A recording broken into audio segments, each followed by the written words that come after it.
Dr. Jeffrey. You can. Hi, good morning, everyone. So welcome to RoboCup Malaysia Open 2025 online outreach. And today, this is specially outreach for Junior League.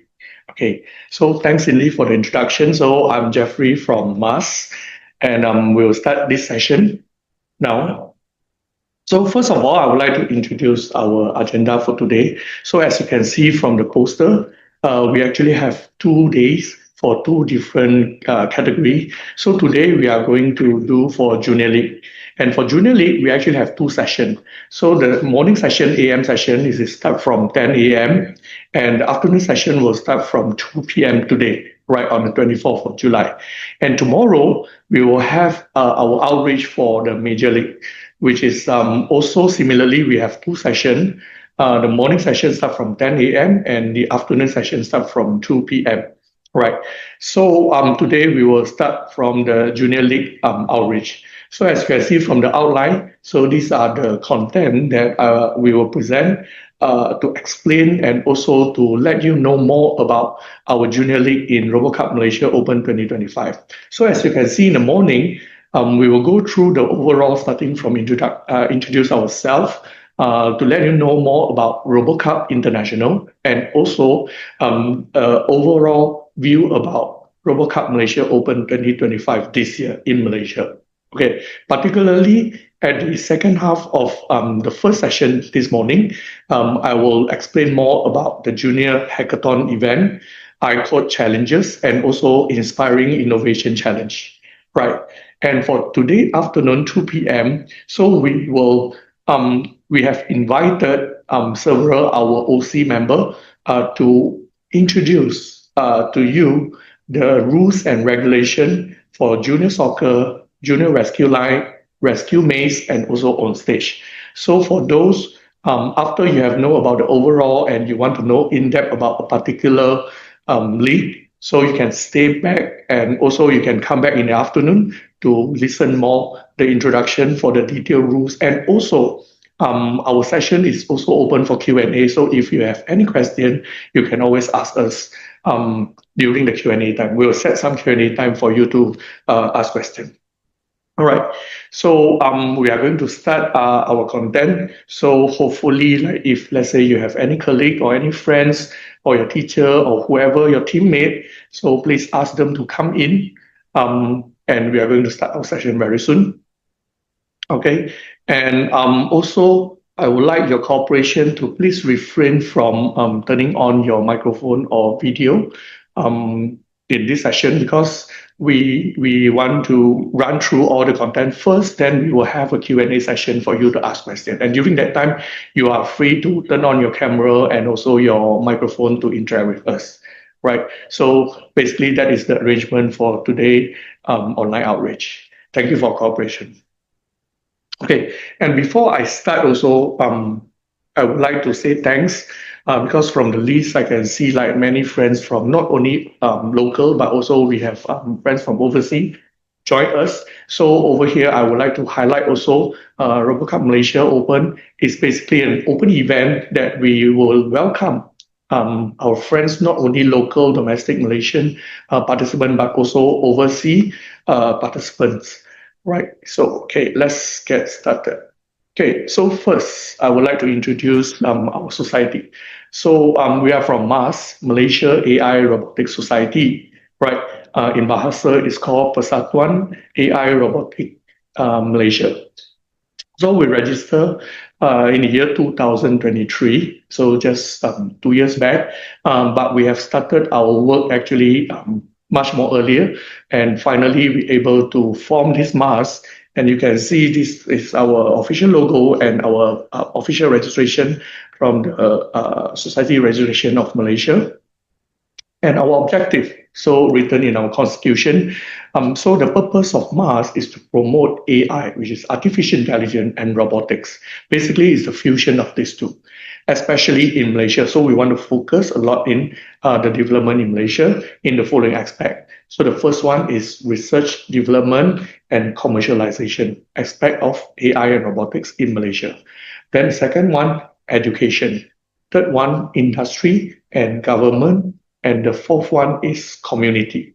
right? So we can see we try to promote AI robotics in almost all aspect of the development, especially in Malaysia, but of course not forgetting our interaction with outside of Malaysia as well.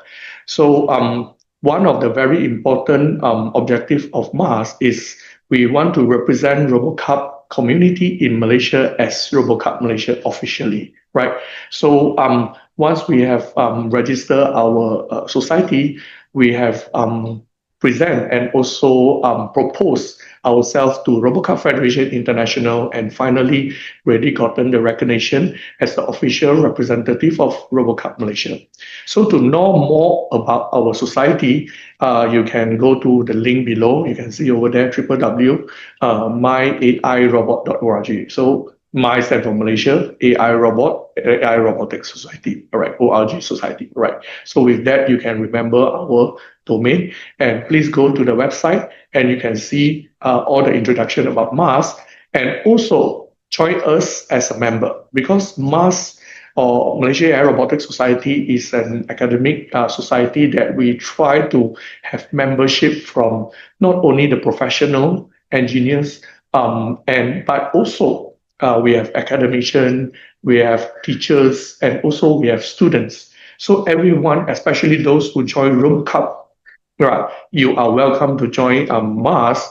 And one of the very big incentive is by being a MAS member, you will get like heavy discount when you sign up for RoboCup Malaysia open competition. Okay. Right, so that is the introduction about MAS. So the second one, I would like to introduce you about RoboCup. So RoboCup is a very well-known international robotics competition that formed in 1997. In fact, the first RoboCup International is held in Nagoya in 1997. So as you can see, it has run annually for many years, more than 20 years, and it not only run like annually, like once a year. In fact, it is actually have a network of competition, which means it actually run internationally and also nationally. For example, we have Japan Open, Korea Open, Singapore Open, Thai Open, etc. And we also have inter-region. For example, like we have European Championship, we have Asia Pacific, we have RoboCup America, etc. That in a year, we actually have many RoboCup activity running all over the world, right? And it is actually formed by a group of professors, as you can see also over there, Professor Kitano, Professor Velonso, Professor Asada, etc.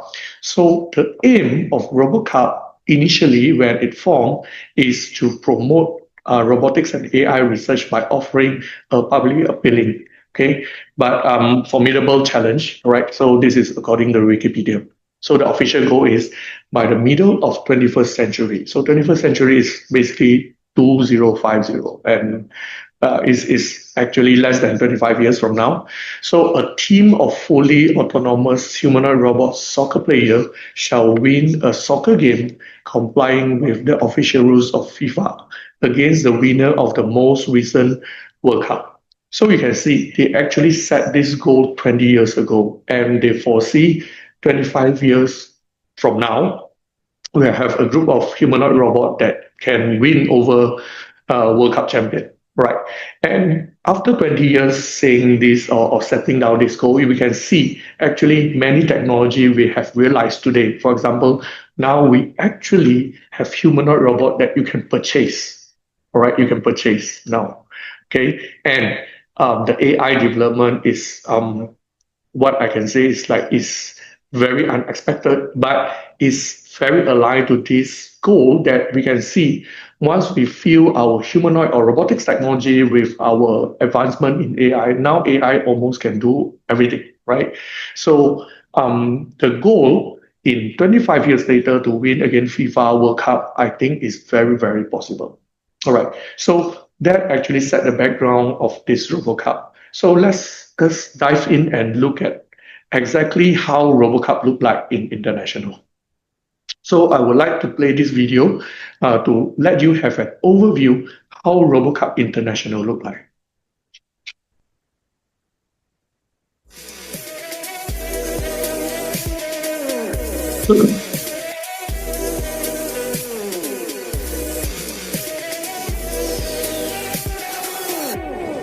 RoboCup started with a very crazy idea, basically, to build a team of humanoid robots that can win against the FIFA World Champion.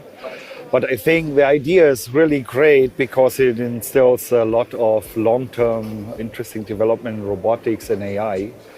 So over the years, RoboCup gained more and more interest. We added leagues. Initially, we had only robots moving around on wheels and simulated soccer.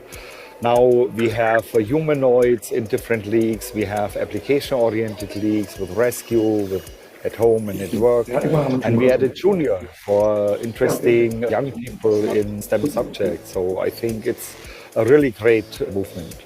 So RoboCup started in 1997. We have the first competition in Nagoya. And after then, so we had annual event each year around the world. And we started the competition of football using the robot. But after then, we increased the domain. In RoboCup 2016, we have close to 3,000 participants and altogether 1,200 robots. It's exciting because we have robots playing soccer, and that in itself is exciting. And then when it happens out on the field, you get to see your research actually manifest itself in something fun.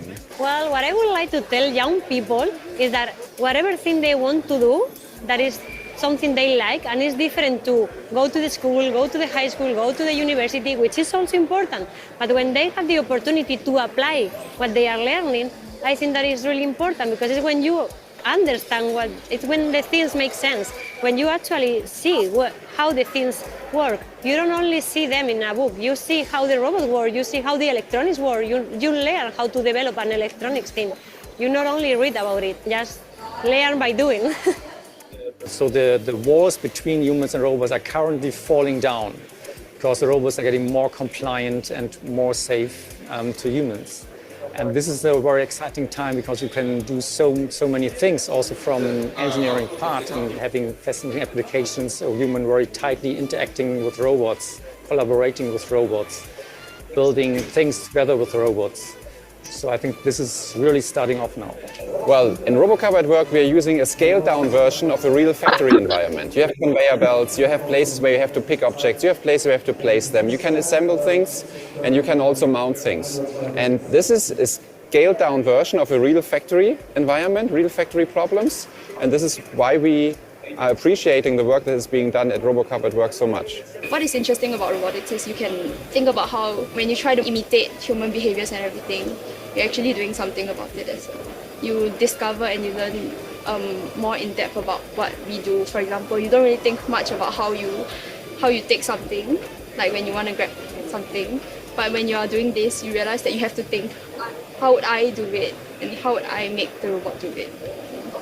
RoboCup really brings the research community forward because competitions really bring out the motivation in people. People stay up forever and work on these things. And this really is very also fruitful for cooperation because everybody is in the same place. It's really exciting. And I've been doing it for long and I'll be doing it for some time. Yeah, we're on the cutting edge and it's a really, really hard problem to, even get a robot to see a soccer ball, let alone do things around the house, pick up rubbish, etc. And being able to work on those really hard problems and then see them applied in a real world, in a situation that's going to be useful to someone, that feeling is just fantastic. You get to see, like, this is the future. We're helping build the future. All right. Okay, so you can see that is the overview for RoboCup. So similarly to international, so all the regional event, for example, Japan Open or Singapore Open, we also try to organize the same thing in a different region, right, each year. Right. So, for example, RoboCup Japan Open has been established, I think, as early as the international. I think 1998 was the first one, and it held annually. Right. So different region, they also start to have all these activities because slowly they actually form many teams and form a community and start to snowball the effort to gather a lot of domestic local participants to have their national game.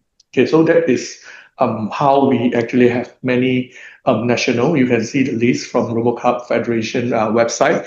And for RoboCup Malaysia, we actually just established 2 years ago, and we actually have our first ever RoboCup Malaysia Open last year. Right, so let me show you the timeline. So we actually have a lot of groundwork before we able to develop our own RoboCup Malaysia Open. So we can see like during the COVID time 2021, so we try to gather a lot of interested member, particularly university professors around Malaysia. So we start to discuss about this. Because before that, actually, many of our members actually involved in RoboCup activity, but it's overseas. For example, like myself, I actually involved in RoboCup Japan Open for many years. Then after that, I joined also RoboCup China Open, etc. As not only as a participant but also as an organizer. So in 2021, during that time, so I start to meet fellow colleagues and friends in Malaysia that interested in joining RoboCup. So from there, we actually form a committee member and we start to get very serious to write the paper, fill up the form, and we register MAS. So that is how MAS got registered in 2023. And eventually, we put up all the proposal because we need to get ourselves ready. We need to make sure that we have enough people, we have enough resources to actually run the RoboCup activity. So with that, we prepare our proposal and we have made a formal presentation in RoboCup 2023 products. During that time is the international, right, in France. So we have presented this to the trustee, to the RoboCup Federation, and we have get the approval from the RoboCup Federation as RoboCup Malaysia. So we need to start, we can start organizing our event officially. So from there, one very important task for regional committee. So we call ourselves, we are called Regional Committee for RoboCup Malaysia. So one of the very important tasks for us as a regional committee is to host the local competition. That's why from 2023, once we got the approval from Federation, we start to organize our Malaysia Open, first ever Malaysia Open in the following year. So with that, we actually kick off our event, RoboCup Malaysia Open 2024 in March 2024, and during that time, with our first host, So we have organized RoboCup Malaysia Open 2024 in September. So that is how the timeline until we actually started our first RoboCup Malaysia here in Malaysia, right? So as you can see, like for the first year organization, I'm very pleased with the result and outcome. So we have gathered a total about 40 plus teams. 200 plus participants, and for the staff and also volunteer, we have gathered about 60 plus people to actually serve and run the event. And throughout the 4 days event, we actually have gathered more than 1,000 plus visitors that come and look at our activities and so on. So as the first year, we are MAS as an organizer. So we partnership with University Malaysia, as the host. So we have run this RoboCup Malaysia Open 2024 in the Dewan Perperiksaan, the exam hall of So during that time, we have organized, as you can see, for RoboCup Major League, we have organized at home league. For RoboCup Junior League, we have organized soccer, rescue line, rescue maze, and OnStage. And for RoboCup Malaysia Leagues, we have organized at-home education, junior soccer hackathon, rescue line hackathon, on-stage hackathon, and inspiring innovation challenge. So these are all the leagues that we have hosted last year in RoboCup Malaysia Open 2024. And one very proud achievement that we have gotten is we actually have gathered participants and also teams from all over the world, particularly in this 7 country and region. As you can see, we have friends from Malaysia, Thai, Japan, Indonesia, Macau, China, Egypt, and also Singapore. So this is a very successful as the first ever RoboCup Malaysia in Malaysia. So we would like to keep on this momentum and make it better this year.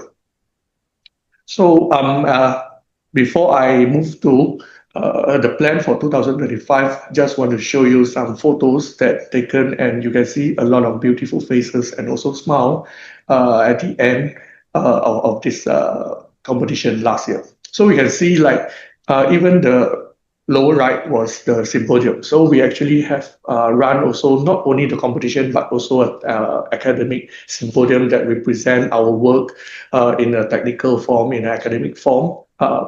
And we can see the community in Malaysia very welcome this RoboCup event, and they join and everyone have fun. So I can see like we actually have we have gained a lot of interest and also a lot of support, and we get a lot of very positive feedback. So these are the reason that we must feel that we can actually proceed and continue do this thing for the more years to come. Okay, so coming to the plan for this year. So we have RoboCup Malaysia Open 2025. So the organization is Mars will be the main organizer, and this year we partner with University in Malaysia, Perlis, UNIMAP, right? Our university in the very top of the Peninsula Malaysia, right? So this year the venue will move to Perlis in UNIMAP, and the date is August 14 for team setup, August 15 to 17 competition. So we have 3-day competition, 15, 16, 17, and then on the 18th we will run our symposium. And this symposium is also act as a satellite event for the ICOM that is also hosted by UNIMAP, right? Okay, so for this year's schedule, basically we have gone through our kickoff early this year in February. Then after that, we have run through like 4 regions of outreach in February. Sorry, in February we have conducted our outreach activity in the northern region, hosted by USM, University Science Malaysia. Then in May, we also run our outreach activity in UniKL for the central region. Then in May, we have eastern region in UDMAS and also southern region in UTHM. Right. So over here, I would like to thank also all the co-hosts to run the regional event. Right. So they have shown very strong support. So now in June, we are doing the online outreach, because especially for junior, it is not easy to have on-site outreach, because it's not easy to gather all the young kids together. So we try in an online format.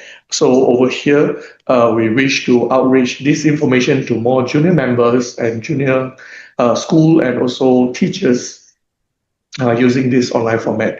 And also don't worry if, let's say, your colleague or any of your friend missed this session, because like this session is currently recording, and we will process it, and later on we will put up in our YouTube channel and share to everyone. So just in case any of your friends miss this session, you can always watch back the online outreach video in our YouTube channel. So similarly for tomorrow, we will also do for Major League. Okay, so now we look forward in August, we will have our main event in Perlis. Okay, so I will start with the introduction of the league in RoboCup Malaysia Open 2025. So first we have what we so-called the RoboCup League, right? So RoboCup League is basically the the core league that we have exactly the same league in the international RoboCup. Okay, so just now I mentioned that we have international event, we have also regional event, we have also super region event, etc. So we try to standardize all the RoboCup activities following the rules and regulations set in the RoboCup international competition. But due to a lot of local conditions and so on, RoboCup Federation actually allowed, for example, like super region or regional event to have slightly modification or slightly adjustment on the rules and regulations. But for example, in junior, so for junior league in international, it is only open for school kids who are in between 14 years old to 19 years old. All right, so that one is for international. But in regional event, we are actually free to remove the age gap of from 14. So which means we can involve primary school kids or children to actually join RoboCup activity as young as from primary school. So in Malaysia, we actually set our junior league to be under 19. So whoever that is under 19 is fine to join our junior league. In fact, we actually have several leagues that particularly focus on, for example, very young primary kids that later I will give you more introduction. Because we want to allow more students that can join RoboCup and start to learn about robotics and AI from very young age, as young as maybe like primary school 1, for example, that you start to learn.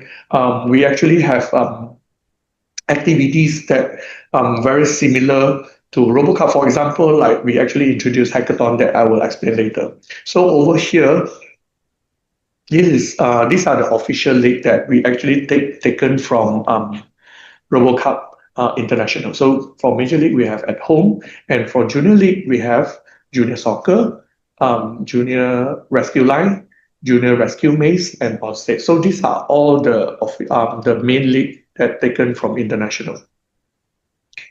Apart from this also, we actually have RoboCup Malaysia League, which is just now, as I said, we have some adjustment to suit the local conditions, right? Because we understand that we are still very new here in Malaysia, so many students and many teams, they have yet to know how to develop and also play the soccer game or the rescue game, etc. So since last year, we have started this initiative to organize hackathon. All right. So you can say for Major League, we actually have hackathon for at-home education, at-home simulation hackathon, SSL, logistic, and also rescue hackathon. So these are all the league that we try to adopt to the condition of Malaysia, so that's suitable for our team, especially beginner teams, to join. All right. Okay. Since today we are talking about junior, so I would like to focus the explanation on the junior. So for the junior league this year, we are going to have junior soccer hackathon, junior rescue line hackathon, junior OnStage hackathon, and also we introduced two. These are not official RoboCup event from international, but we partnership with our friend from China to introduce coding programming challenge to actually promote and also to encourage more people to know and learn about programming, iCode, which I will explain more after this. So you can see I start from the 3 hackathon one, which is Junior Soccer Hackathon, Junior Rescue Line Hackathon, and Junior OnStage Hackathon. So the difference between this hackathon and just now the official Junior Soccer, Rescue, and OnStage is it is organized not just as a competition form, but in a hackathon style. So what is the difference between hackathon and competition, you may ask me. So let me explain here. So for RoboCup Malaysia Junior Hackathons, these are educational challenges that we target first-time participants, okay, zero experience, which means you never join any RoboCup or any related RoboCup activities before, right? To help you to kickstart RoboCup Junior development with on-site learning workshop and team development. So which means this Junior Hackathons event only open for first-timer. So if you never join, you can join as a first time. After you have joined the first time, the second time, then you will proceed to the standard junior soccer or junior rescue, etc. So you will go to the standard competition. So the difference between this hackathon and the competition is this hackathon actually we run it in the form of hackathon, which is you can see. So just now I mentioned that we have 3 days for the competition day, right? 15, 16, 17. So for the hackathon event, day 1, we will actually organize learning workshop. So which means all the participants will gather and we will have trainer to provide training, correct? To provide training. And also we, for the junior league, we also will provide the robotic kit, right? So we will have the robotic kit and we will have the trainer. So all you need is you just bring your teammate and everyone to be present to the venue, and also to bring your laptops or anything that you use for your programming. So first day we will learn how to assemble, how to build the robots, and also how to program the robots, right? Then after that we will explain to you like the game rules, what are the challenges. So we will have the game field ready. So the trainer will tell you exactly like how to create a robot to perform certain tasks. Okay, so you will learn. And also at the same time, we will tell you like what are the challenges. So what are the challenges mean?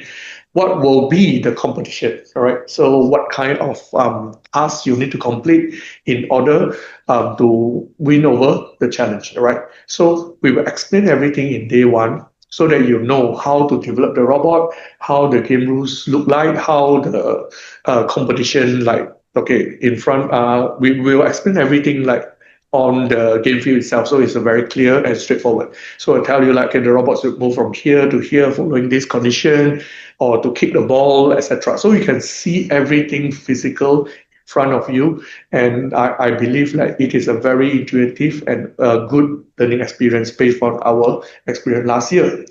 Then in day 2, all the team will be given time. So that is the time that you start to develop. So based on the example code, based on the demo that's shown by your trainer in day 1. So in day 2, you are going to bring all these things that you can brainstorm and discuss with your teammate. So all the team will start to do their own team development. Right, and at the same time, you can also test on the game field, etc., to testing and also to adjust and also modify your robot until you can do the best for to tackle the challenge. Right.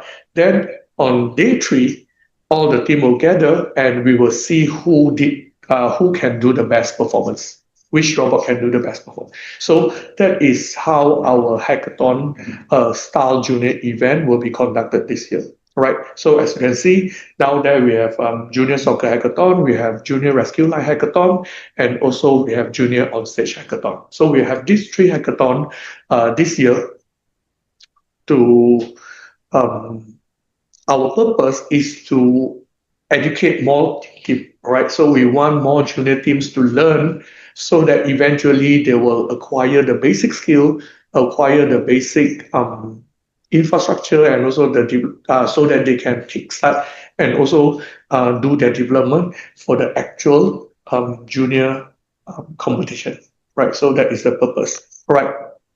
So just how I mentioned, in the first day we have the learning workshop. So we will provide our trainer. So the trainer will tell you about the competition, about the robot, and for the junior hackathon, every team that sign up, we will also provide you some hardware. Okay, that is the basic starter kit. All right, that is not the ultimate robot that you are going to use it later on, but at least something for you to work on. And for this, we actually partnership with Cytron to use some of their open source solution to tackle or to fulfill the robotics requirement and also AI development requirement for the junior soccer hackathon, junior rescue line, and also junior OnStage. So with that, I would like to introduce our partner, which is Cytron. So Cindy, maybe you can introduce the person. So now let's welcome Mr. Solehan, Marketing Engineer from Cytron. Hello. Hello everyone. Right, good to see you. How are you doing? Hello, I'm great. All right, so Thank you. I hope you have heard about our junior hackathon, and based on last year, we actually have a very good success, lah, I would say, because last year we already like organized this junior hackathon, Yeah. Soccer, Rescue Line, and OnStage, and we have used your product, right?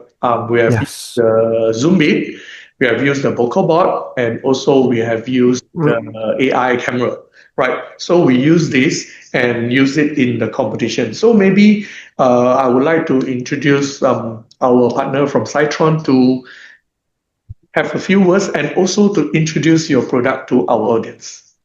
Okay, all right. You need the screen? Thank you. Yeah, can I share the screen? Okay, right. Okay, first of all, thank you, Mr. Jeffrey Tana. Yep. Okay, wait, I share first.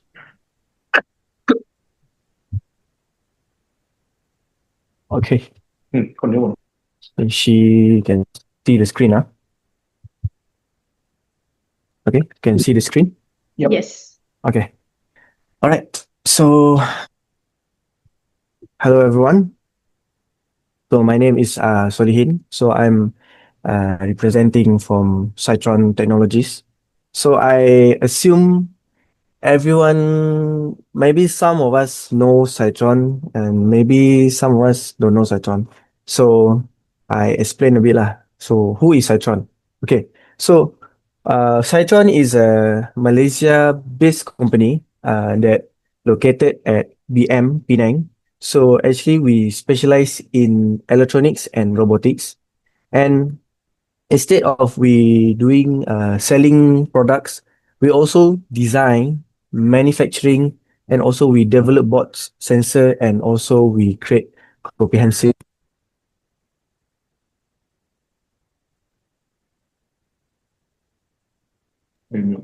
partner of RoboCup Malaysia since 2024. It's last year. Okay, so what actually our goal? What is Cytron goal actually? So our mission is to simplify smart technology for students, makers, and educators for innovators worldwide. Okay. I'm sorry if my voice not loud. Okay, so these are a few products that I will introduce for this RoboCup competition. Okay, so first we have Zoom-Bit.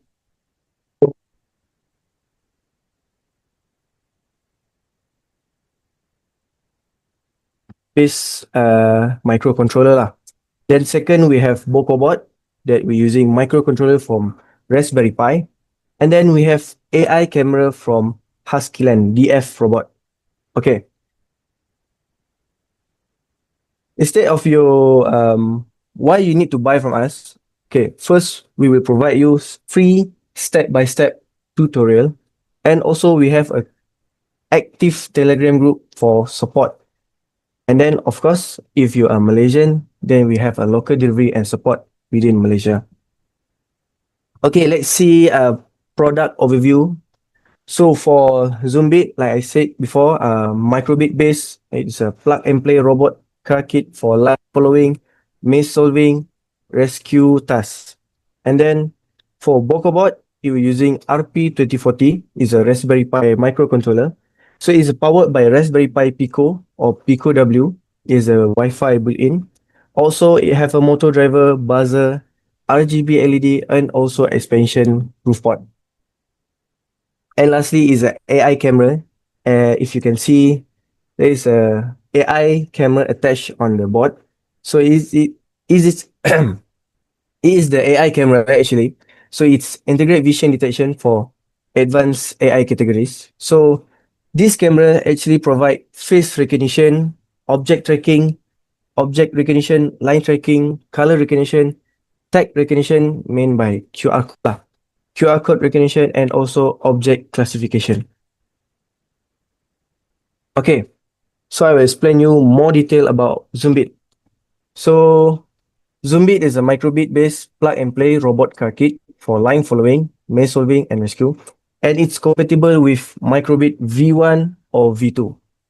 And yes, it support MakeCode and MicroPython. And this robot kit comes with a maker line sensor, and it has dual DC motor driver, roof port, IR obstacle sensor, wheel chassis, battery holder, and servo port. BocoBot. So this robot we have based on the Raspberry Pi Pico W microcontroller, and it has built-in motor driver, buzzer, RGB LED, and roof port. And it has expandable with sensor light display, and it's different with Zoombit because it's programmed with CircuitPython and MicroPython. It doesn't scratch actually. Okay. And it comes with dual DC motor driver, built-in RGB LED, piezo buzzer, multiple groove port, and also it has maker line sensor, same in the kit like Zoombit. Okay, for AI camera Husky line. So I want to be clear. So this is our third-party product actually. So this is from DF Robot. So this camera has 2.0-inch TFT screen to show that what the camera sees and training interface. And also, they have a navigation button for directly train on device. And all the features I mentioned before, it has face recognition, object tracking, object recognition, line tracking, color recognition, tag recognition, and also object classification.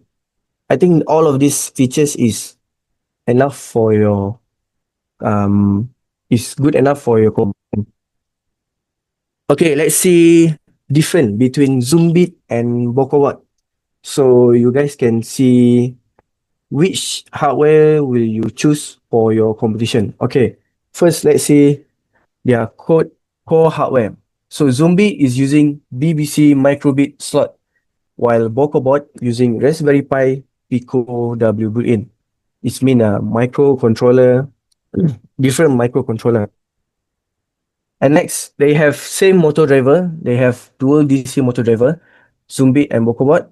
And then for the sensor, also they get line sensor, IR obstacle sensor, which is same. And Zoombit doesn't have buzzer, while BocoBot have buzzer on board. Is a built-in board lah. Okay. Then we have RGB LED in BocoBot only, not in Zoombit.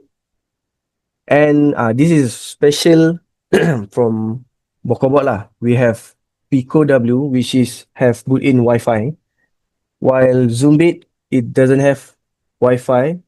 If you want to use Wi-Fi, you need to add on Wi-Fi module lah. Okay. For battery holder, 2 of this kit we will include. And for the skill level, if you are intermediate level, you can go for BocoBot. But if you're a beginner, you can choose Zoombit because it's using code block. Okay. So how do you to get started?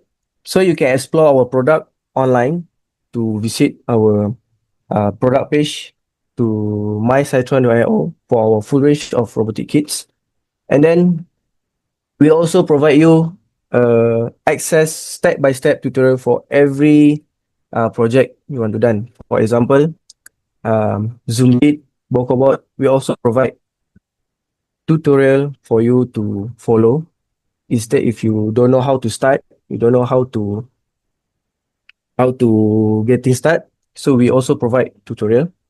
And then we also have our maker community, which is active. So you can just directly connect us with on Telegram lah. Okay. So if you have anything to ask, can ask right now lah. Okay. So any physical or any question can ask. Okay.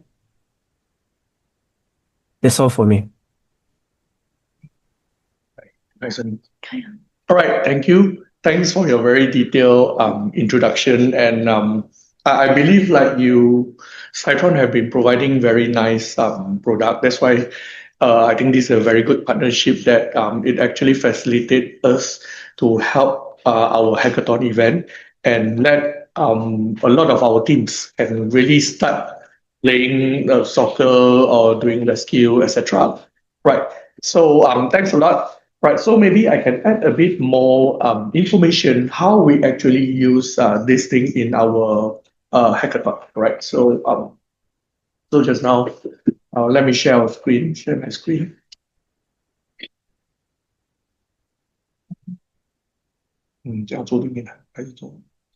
Okay. Okay, right. So we can see, like just now I stopped here. Oops, sorry. So just now I mentioned that we actually have 3 hackathon for junior, right? So we have what was that? Junior Soccer Hackathon, we have Junior Rescue Line Hackathon, and also Junior OnStage Hackathon, right? So last year. So we are actually using, just now mentioned that I actually have one example over here. So this is the vocal board together with the AI camera, right, to play soccer, all right? So this is one of the example, as you can see. So what we try to do is we try to show the teams how we can use the camera to recognize ball, to recognize robot, and also to recognize the goalpost. Then from there, we will show the teams how we can actually program this robot to approach the ball and also to kick the ball into the goal. So basically that is the content of the hackathon, so that the team can start from here, right? Start to learn about microcontrollers, start to learn about controlling DC motor, start to learn about robot movement, start to learn about the AI camera, that how to recognize different objects, etc., and how to put all these things together, how to program the logic so that you can start to develop your robot to play the soccer, right? So this is for the soccer. Then we actually have the same robot that we will use for rescue line as well. So that one is to follow the line. And for OnStage, we are using the Zoom Beat, which is smaller one. You can see on the top right-hand side, the blue color robot. That one, it already have a lot of very rich functionality. For example, follow line, buzzer up. It can like light up LED. It can play song, etc. So it is good for some performance. So we use it for the OnStage, right? So you might wonder, so what are the details about soccer, rescue, and OnStage, which we will have our OC member. OC member is an organizing committee member who will be the referees, all right, that is going to explain the game rules this afternoon. So I'm not going into the detail, but I will show you some introduction. And the best place for you to start know about all this competition is by looking at our website. So let me show you, instead of looking at my slide, I'll show you where you can find it from our website. Okay, so let me show you our website. Okay, so you go to, you can see, right? Okay. Okay, so this is our website. So you can type 2025.robocup.org.my. Okay, 2025.robocup.org.my. Right. So with that, you can come to our main page. So this is the main page for our this year 2025 competition. Okay, so we have all the information here. And to know more about Junior League, you just come to the Junior League page. So you can see we have all the Junior League and also hackathon event listed here. Right. So you can go to the Junior League. Okay. So I would like to show you this video first, to give you an idea how it looks like, because I'm not going to explain in detail the rules, so maybe showing you video should be the best way for you to understand for the Junior League. Right.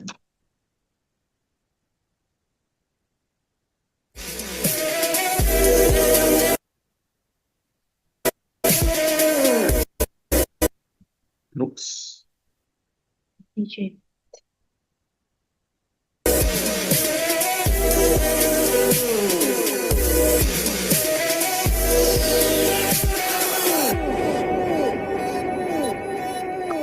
Junior, we've got Junior Soccer Junior, where you have the open league, the primary and the secondary. Primary and secondary have to do with age.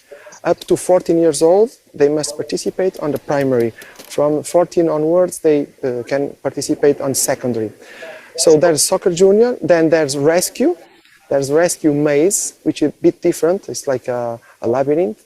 And then you've got what before it was called Dance, but now it's called OnStage, because you can do some kind of performance. It doesn't have to be just dance. It could be a theater, showing something. It depends on the teams.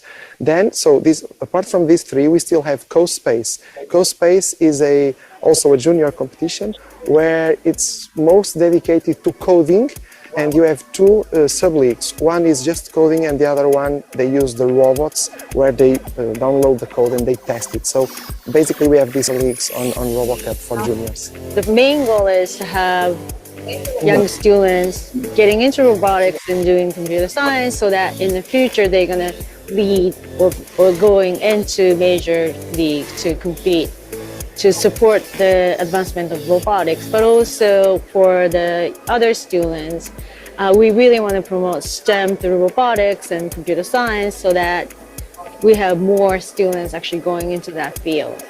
If we can bring something here and someone sees and goes, wow, I can take this technology, I can apply way more funding to it, way more manpower to it, I can turn this into something that will actually help people, that's sort of a reward in itself, to know that you helped inspire that kind of development in the field. Not only with programming on the computer, you can really see your robot doing the things that you write in your software. We look at these robots and we see a goalie and a striker, a football player, but what we work here, the sensors, all that is done, it can be used, every little part can be used in a different way. For example, for medicine, and it can do anything. Well, what I would like to tell young people is that either RoboCup Junior, either whatever, even whatever thing they want to do, that is something they like, and it's different to go to the school, go to the high school, go to the university, which is also important. But when they have the opportunity to apply what they are learning, I think that is really important, because it's when you understand it's when the things make sense, when you actually see how the things work. You don't only see them in a book, you see how the robots work, you see how the electronics work, you learn how to develop an electronics team.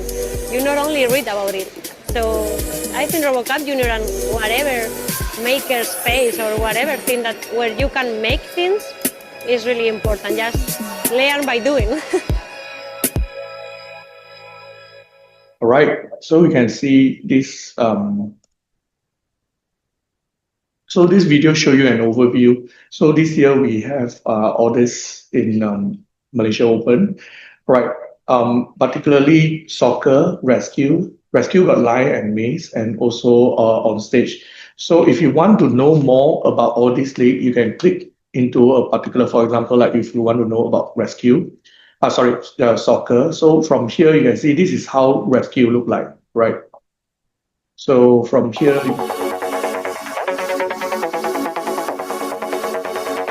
so here is the ball, and then there's a Resque robot. But this one is IR ball.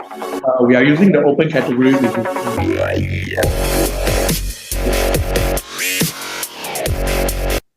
so this is how the Resque robot look like in international.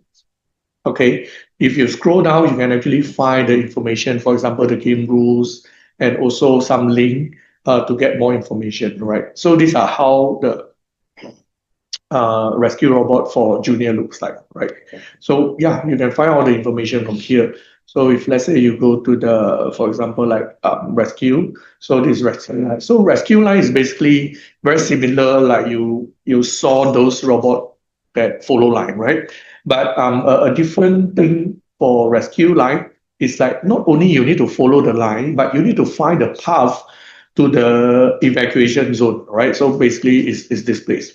So in the evacuation zone, you got silver ball and black ball that represent the victim. Right, because you need to perform a rescue mission. So your robot have to, after follow the line, enter the evacuation zone and try to save the victim, which means like, for example, the silver one is the victim that's still alive, so or injured. So you need to carry the ball and put in, for example, the green triangle, right? So that is represent you safe, right? So for example, you have a victim that is already dead, like the black color ball. So you need to put the black ball maybe in the red color triangle. So that represent you have move the victim to the correct place, right?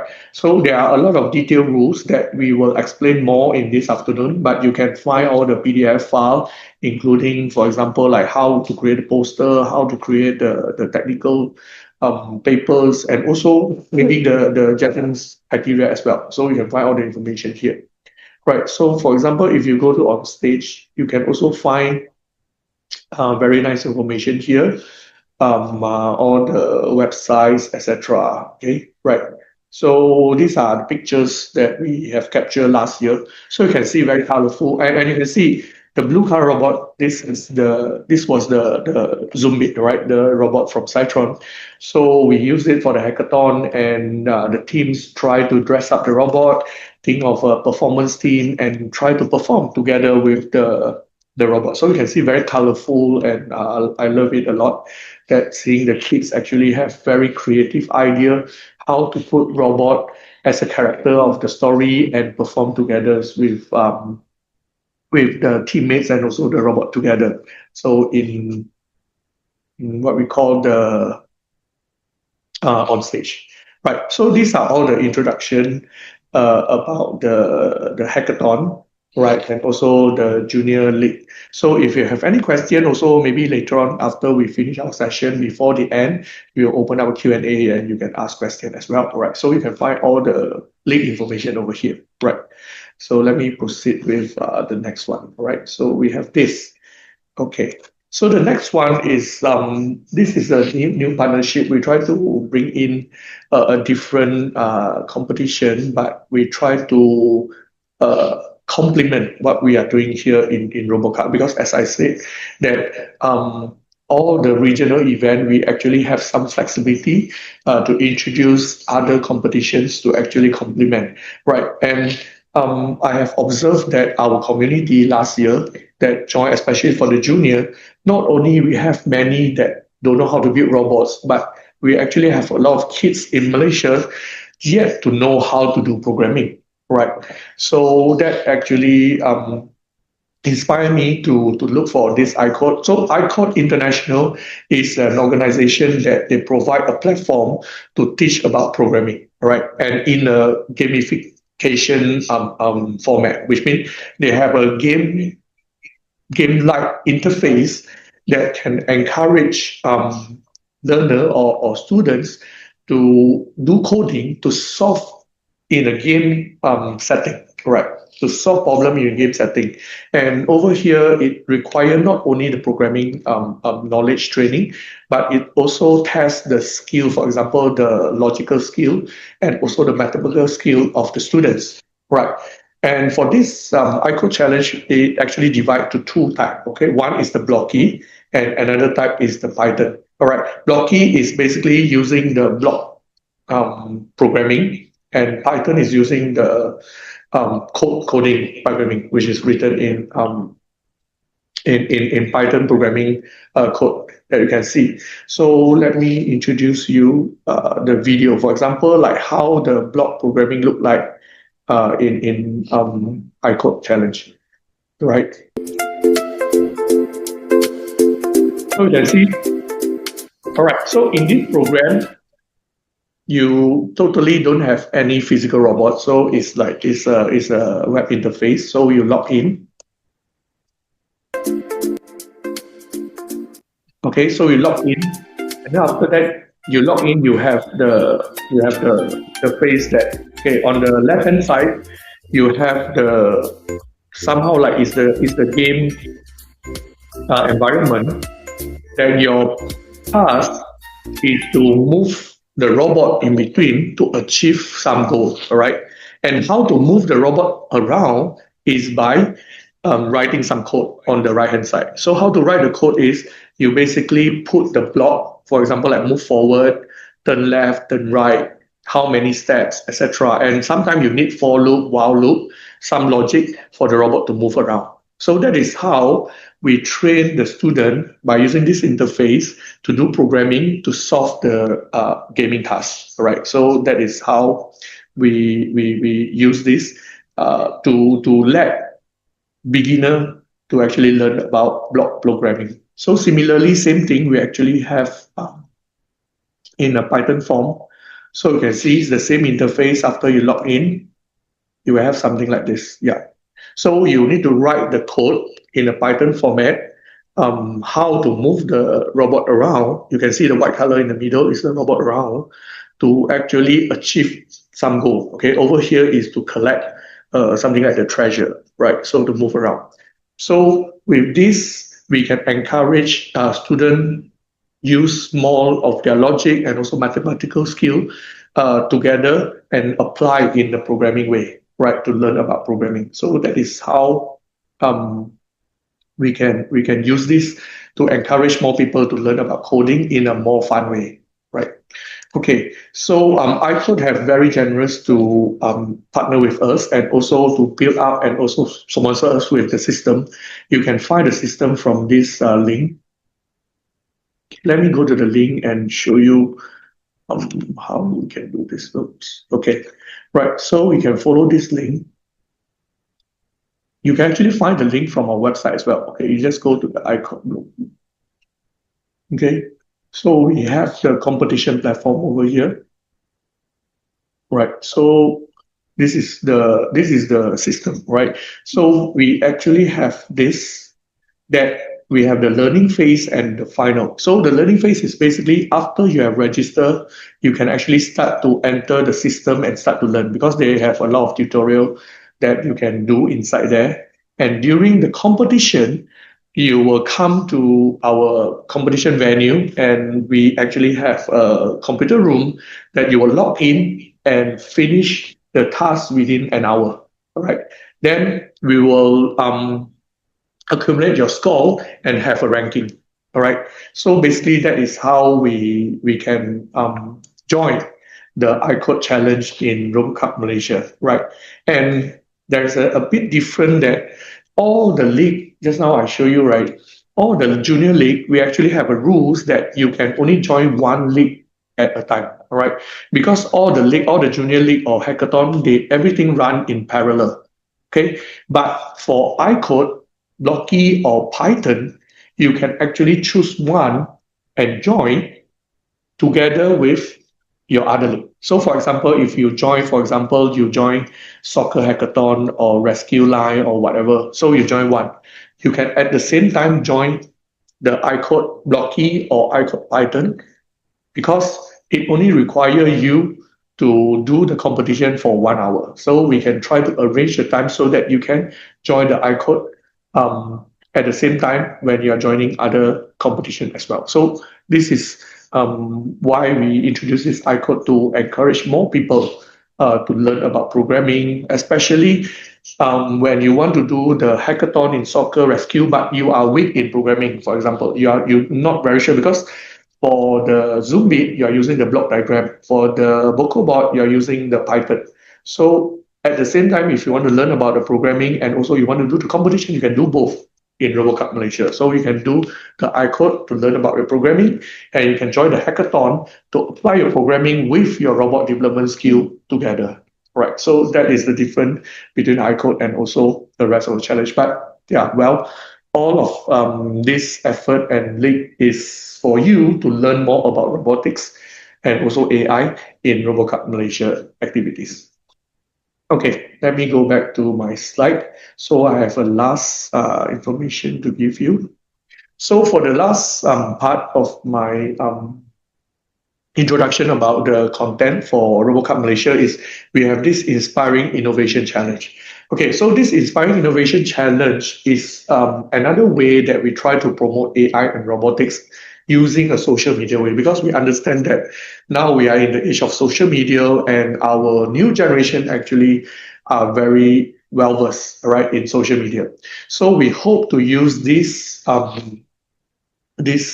channel to actually spread so that more people who know about us and know about what we are doing, right?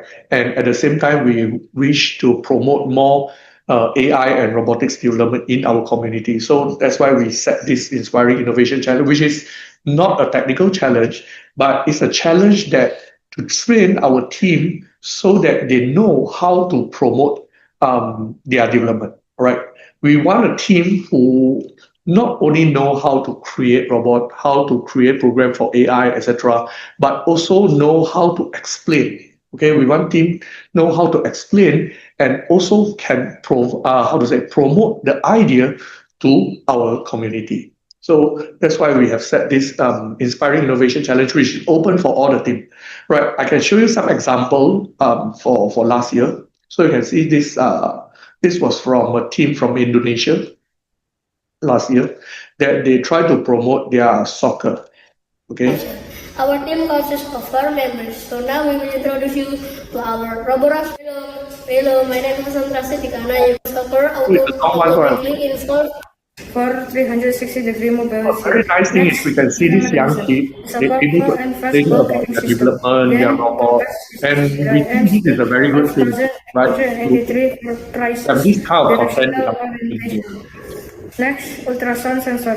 Uses for ultrasound sensor for distance detection and collision avoidance. Then line sensor. Uses 15-channel line sensor. And they also explain about how the game plays, etc., which is, I think this is a very good development and also training for the young kids more about our technology development. Or you can set them up according to the strategy being used. Right, and at the same time also we have, for example, so those are for the junior team. So let me choose one from the senior team, the major team as well. So this was from Japan. So they have a very nice robot. Welcome to our presentation for the RoboCup Malaysia 2024. We are really excited to introduce our team entry in the at-home education category. All right.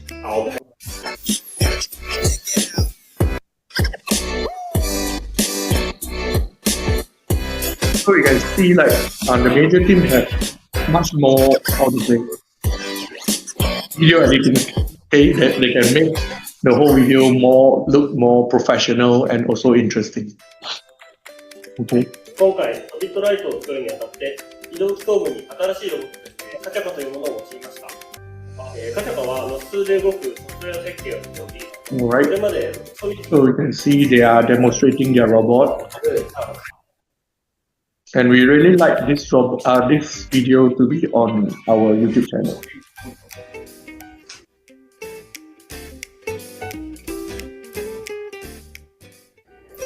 Pertama sekali, saya berasa amat berbesar kerana diberi peluang untuk menyertai RoboCup di negara asal saya, Malaysia.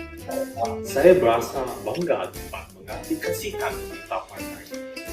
Kemahiran yang telah saya diperoleh sepanjang pelajaran saya dalam pembangunan robot Sobit Light. Selain itu, saya sangat teruja dengan peluang untuk bertemu peminat robotik dari Malaysia di acara ini, terutamanya dengan pengajuran Malaysia.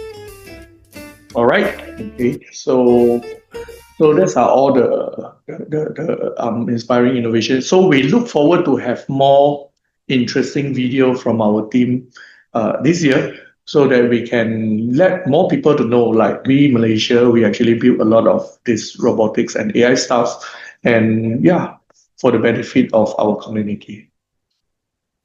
Okay. Right, so here comes to the last slide that I'm going to show you important information. So over here I've put down all the information. So you might have a lot of questions like, okay, so how to get all this information? So I put down all the link, right? So we will share this content as well later on. For example, like the video we will share in our YouTube channel. So you can find us in all our social media: Facebook, Instagram, YouTube, WhatsApp, etc. Okay. For any technical aspect of inquiry, I will encourage you to join our Discord. All right. So for the Discord channel, is mainly to discuss about technical. For example, you have any query about the game rules, you want to discuss about the game feel, like you want to ask like how the game feel look like or the robot, or you have any question about whether you can program the robot in such way to do something, or you can develop the robot in this way and so on. If you have all those technical inquiries, like you want to ask about the rules, etc., yeah, please join our Discord and you will meet all the League OC inside there, right? So League OC is basically the people that is going to run the game and also to give you the score, right? They are the referees and so on inside there. So please join our Discord channel if you want to ask a technical question, right? And also, please, there is a QR code on the right-hand side that will link to Miss Cindy over here.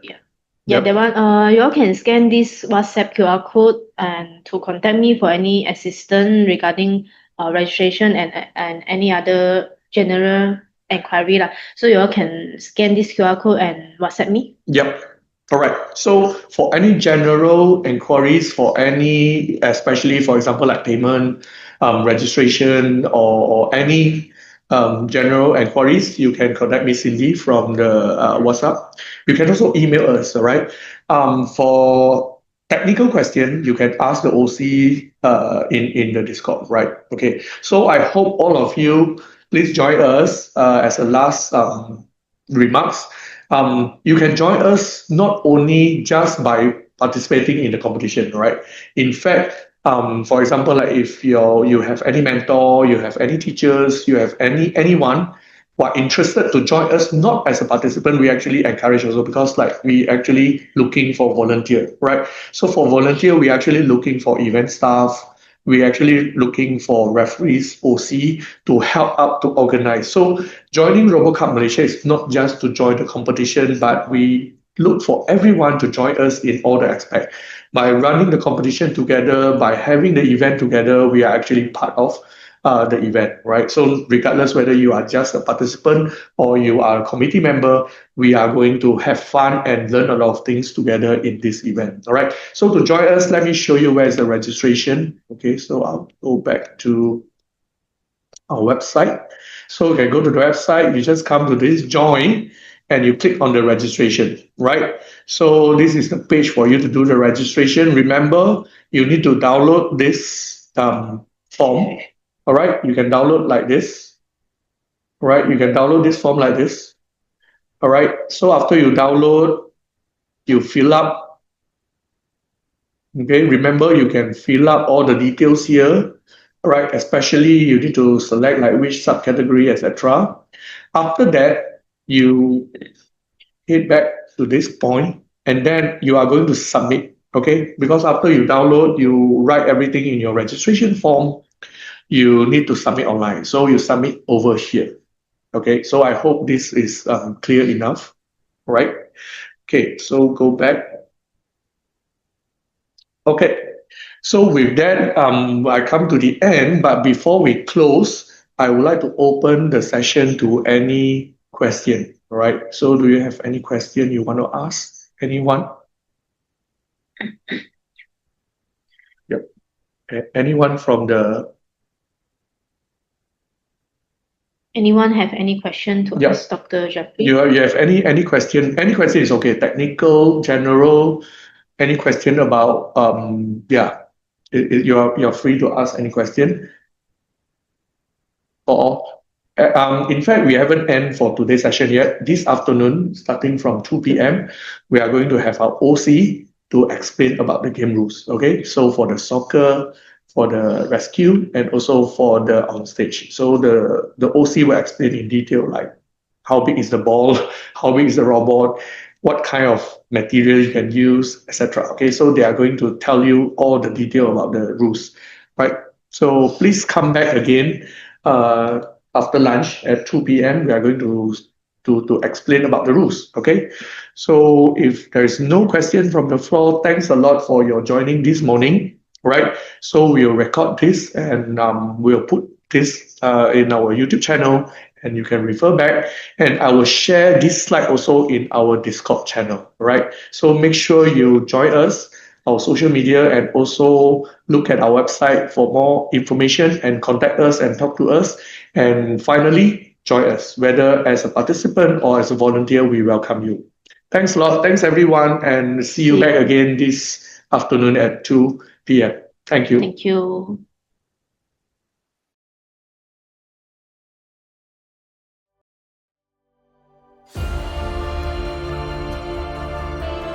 So this afternoon session will focus on that 3 RoboCup Junior League, and we will discuss in detail more on what are the rules and regulation, how should you start building, and what kind of robot that you should create to actually tackle the task in the competition.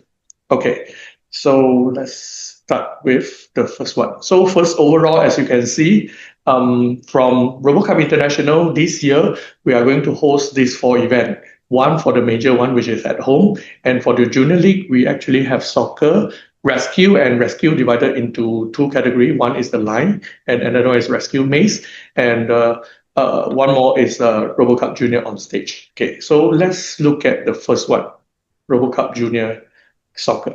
So I have a video here to let you have some idea how RoboCup Junior Soccer look like.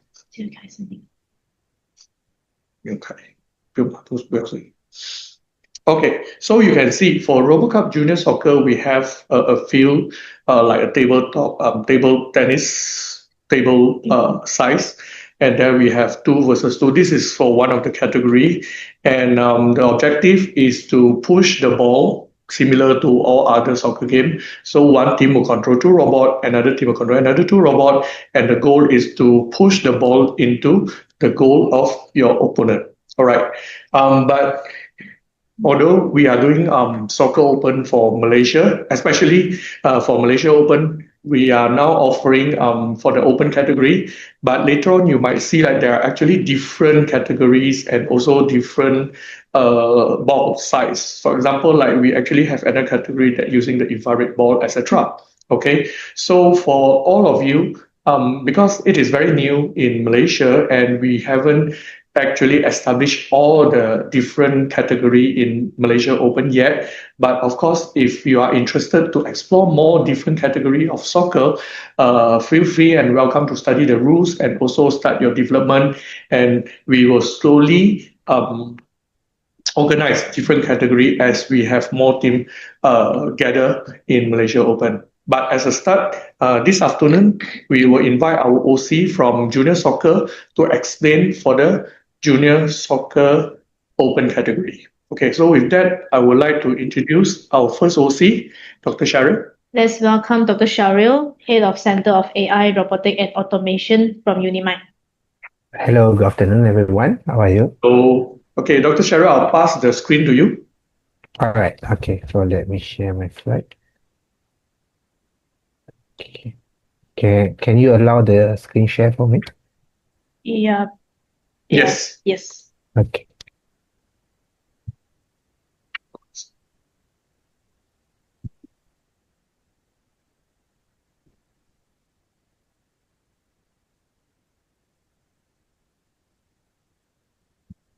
Okay, right. So welcome. Right, so I basically my name is Dr. Shahril Anwar Bedres. So I'm the OC for the RoboCup Junior Soccer. So basically for this RoboCup Junior Soccer, we will open for open category only, right? So it will be held with RoboCup Malaysia Open 2025 together with all the RoboCup competition, right? Right. So basically the competition overview, we can look at the format of the competition basically is a team of young engineer design for autonomous robot. So 2 robots for each team will compete in the soccer match.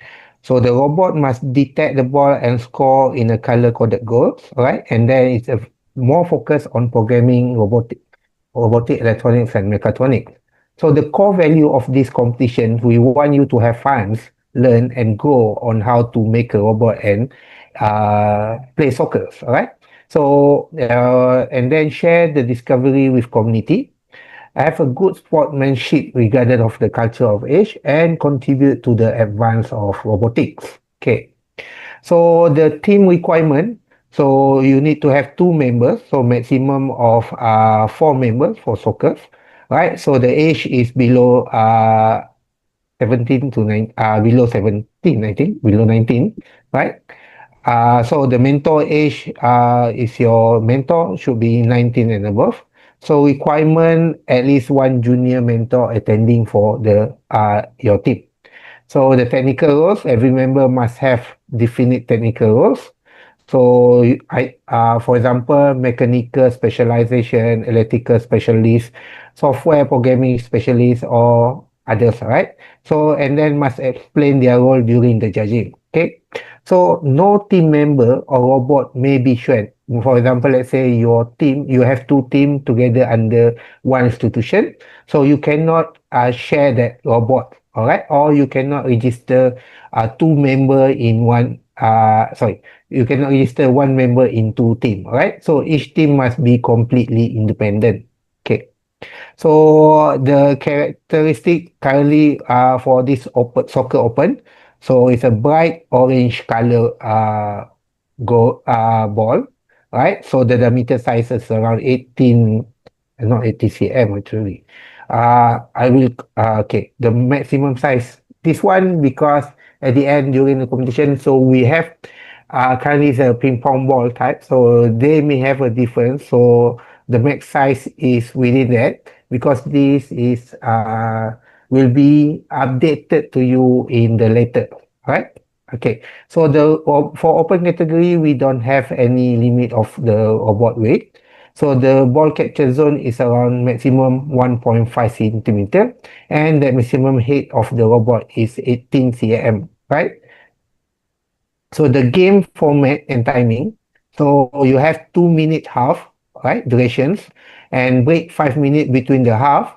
So 2 autonomous robot for each of the team, and when you finish half the time, so basically you will switch the side, and then score cap maximum of 10 goals difference, right? So for example, if your opponent get 1, so if you get a marks of 11, so basically we end the match. Okay, so team must be arrived 5 minutes before the start. All right, so we decide the coin toss for the kick-off or side choice, and then during that time, referee will check the robot capability. So we also have the late penalty, 1 goal per 30 seconds late, right? So this one is being decided by the referee during the game, right? So if your robot cannot play, right, basically will be no game, right? Right, so this is the layout of the game field. So the size is around 182 cm. Sorry. Alright. 182 cm times 243 cm. So the height of the wall is 22 cm. So the white line is 20 mm, right? So basically 2 cm of the white line. So the wall color is that matte black, and then the floor color is a green carpet. Okay.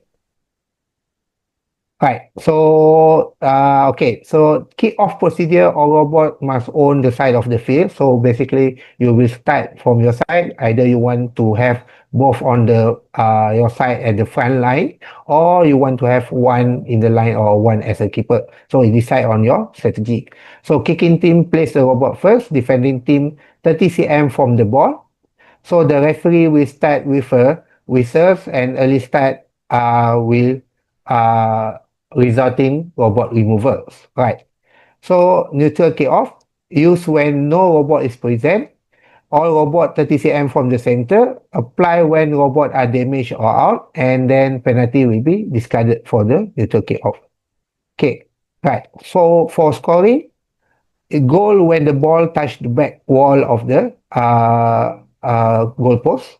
Right, any robot scoring give goal to opposite team will give a marks, right? So we start with kick off by score against the team, and own goals count normally, right? So the ball holding rules, taking full control, prohibited is taking full control of the ball, removing all degree of freedoms, right? Allowing rotating dribbles, right? So basically we allow rotating dribbles or drum, and then ball must be rolled when the robot move, all right? So you basically cannot slide the ball or pick up the ball, right? So when you want to move the robot, must be rolls. So all right, so and then other player must be able to access the robot. Okay, so moving ball outside of the field boundary or above wall height of the will result in robot consider damage, right? So when consider damage, you have to take out the robot from the game field until start the new kick off. Okay. Right. So penalty area, no robot allowed to fully inside penalty area. So white line mark the apply of out of bound rules. So when two same team robot further from ball remove, and then repeated violation may result in damage caused. Okay. So the pushing situation when the robot and attacking and defender robot touch in penalty area. So basically lock both of your robot. So at least one has ball contact. So referee discrete for pushing call, and then the ball will be removed to the furthest neutral spot. So the referee will take the ball and then release it in the neutral spot, right? So goal from pushing situation will not be granted. For example, there is both of the robot attacking and defending, and then this attacking robot will keep on pushing the ball with the robot into the goalpost is not considered as a scoring. Okay. So penalty violations. So out of bound will trigger touch wall or fully in penalty area. So penalty 1 minute removal from the field. So when you are penalty, so you'll be removed for the field for 1 minute. So no time stop basically during the out of bounds. So the goals, penalized team goals will not be granted. And then further when it's out of the bound, it will return to the neutral spot, right? So damage robot, what happens is doesn't respond to the ball of the move or continually go out of bound, considered as damage robot. So you have to take out from the game field, right? Turn over off on its own and minimum 1 minute or until it kick off. It doesn't move, okay? So only referee decide the status of the damage. But what happens if the both robot damage? If both team robot damage at kick-off, 1 goal awarded to opponent for each 30 seconds, both remain damaged, right? Okay, so the physical robot physical requirement. So it handle, stable and easily accessible. So you require to have the handle so that you can pull out immediately during if considered as damage or out of bounds. So clearance 5 cm minimum from hand on the handles. Top marker, you need to have a top marker, white circle 4 cm diameter. The movement must be multi-directional capability. All right, the visibility referee can referee can write the numbers, right? So the safety requirement, this one max 48, all right, 25 volt AC RMS. Make sure the battery is secure, tight, either you have a safety bag. Make sure you have a safety bag for lithium battery type. So no sharp edge or pinch point. Need to have an emergency stop function, right? And then if there is a what we consider dangerous weapon or dangerous part of the robot, you need to report 2 weeks prior of the actions. Okay, so because we will basically the referee will consider if that is dangerous or not dangerous of the robot. Okay. In terms of communication control, so it can be allow robot communication 2.4G spectrum, power limit of this one control, right? So team manage the interference responsibility. So spectrum basically you can use any. We did not have, for example, let's say if both team have the same spectrum band, so we for referee you need to think on how do your team. So make sure you have a backup, right? For the change of the the interference of the communications, right? Okay, and then okay, interference rule, no orange, yellow, or blue color for the robot, right? And then no magnetic interference must in the robot. Make sure you cover the visible light that interferes, so you cannot use the light to disturb the gameplay, right? And the color above the wall in the software, and then proof required for interference claim, right? Okay, so this documentation required for submission. So basically, you need to have a poster, a robot demonstration, the bill of material of your robot, and also the design and documentation. Okay, in the BOM, you what require is a component name discussion. If you are require suppliers, basically a characteristic, oh, sorry, a parameter of that tools that you use in your robot. Right? Or if you use a kit, right? So you need to mention the kit characteristic or parameter of that kit, right? Okay, so if you use external code, right?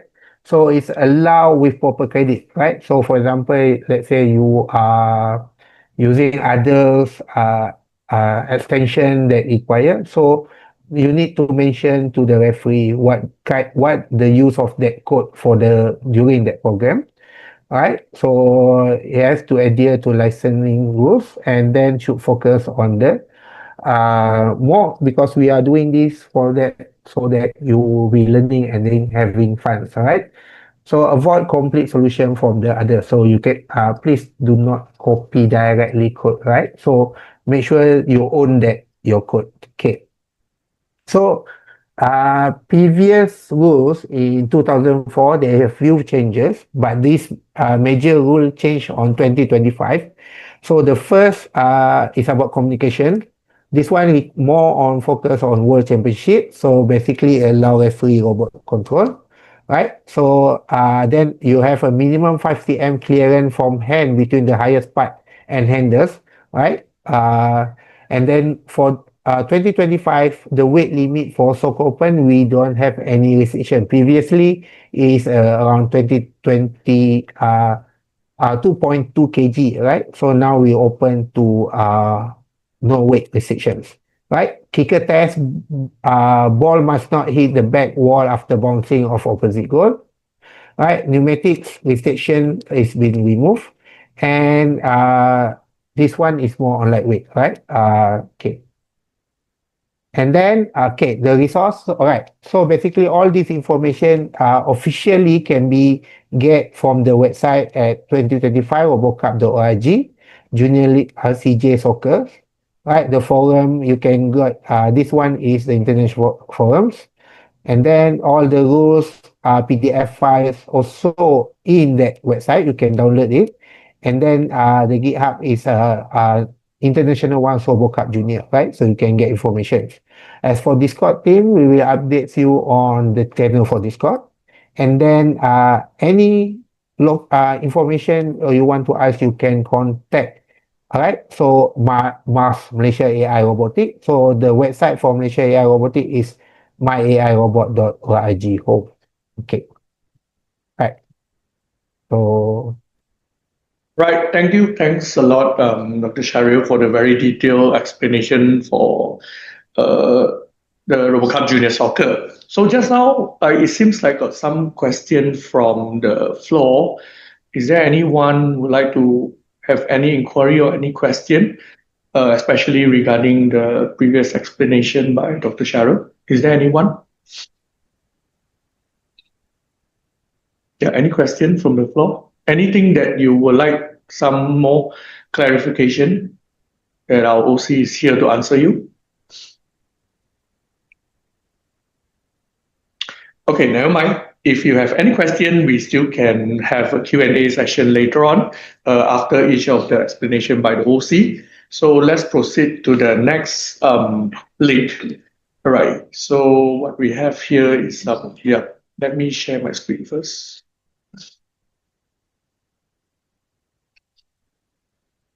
Oops.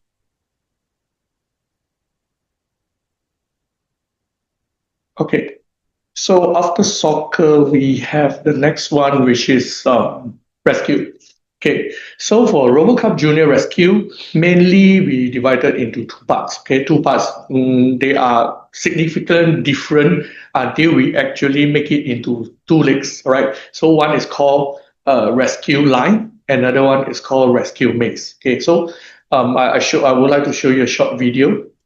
So as you can see on the left-hand side, so this is the view how junior rescue line look like. So basically, it is like a live follower competition that you have different obstacle. Like you can see the line is not always continuous, and then they got sharp edges, and also got obstacle in between. Right. So different from normal line tracer or line tracking competition is this is not just about the speed, but also about the flexibility and also whether your robot able to overcome obstacle and fight back the line, etc.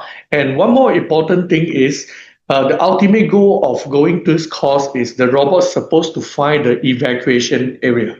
Okay, so later on you can see like there is actually a big area, empty area down there. In this video is on below. So that evacuation area is basically the area where the robot's supposed to save the victim. Okay, because as you remember, this is a rescue lead. So in a rescue, the robot's supposed to do a search and rescue mission, right? So following the line is basically give the meaning that the robot's supposed to search, right? So it follow the line to search to find where is the place where you can find the victim, right? Okay, so if I scroll in front a bit, you can see, yeah. So basically down there, so you can see down there, that is the evacuation area. So in the evacuation area, you can see like balls, red, black color balls, and also silver color balls. So that one represent the victim, okay? Different color represent different type of victims. And for different type of victims, you are supposed to, for example, you're supposed to grab the silver ball, put in one side within the triangle shape area, and then the black ball is supposed to put in the other side. Okay, so detail that one will be explained by OC later. But the idea is you're supposed to go through the line, find where's the evacuation area, and look for the victim and try to serve the victim. Okay, but the point will be calculated incrementally. So which means as long as you follow the line, you go through the obstacle, you will get certain point, then ultimately you save the victim, you get certain point, etc. And then all this point will add up. So basically that is the whole idea, a very general explanation about junior rescue line. So later on our OC will tell you more about the detailed rules. Okay, so let's have a look also as a comparison. On the right hand side, we have the RoboCup Junior Rescue Maze. So for Rescue Maze, it's very similar to Rescue Line, except there's no line down there. But you can see, okay, walls. Okay, we actually have walls in two sides of the robot. So that wall represent the maze. Okay, so it looks like a maze. So the robot is supposed to go through the maze to look for. Similarly, to go out to do the search and rescue mission. And you can see just now, the robot actually scanned the wall and get some sign, and then it actually like release some, small pieces of object. So those are basically when you do your search rescue, you're supposed to, for example, like give some rescue kit, first aid kit or something. Right, so you're supposed to look for victim. There is some special code, right, and then you also need to give some aid, right. So that is the purpose. So later on, let's listen to our OC for more detailed explanation about all these things. And you can see there's actually a black color area. So that is the no entry zone. Okay, so you're supposed to go through the maze, search for the symbol, and then give out the first aid kit and try to avoid the black color region, right? So that is the purpose. So you need to able to scan the wall, scan the floor, and let your robot autonomously navigate within this to find to complete the search and rescue mission. Okay, so these are the two very general explanation for the RoboCup Junior Rescue. So now let's invite our Junior Rescue OC, Dr. Hafiz. Yeah, let's welcome Dr. Hafiz from UPM. Hello, hello. Hello. Okay, Dr. Hafiz, I'll pass you the screen. Okay, sure. Mm-hmm.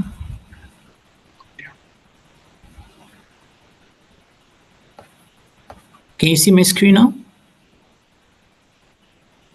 Yes, we can see. Okay.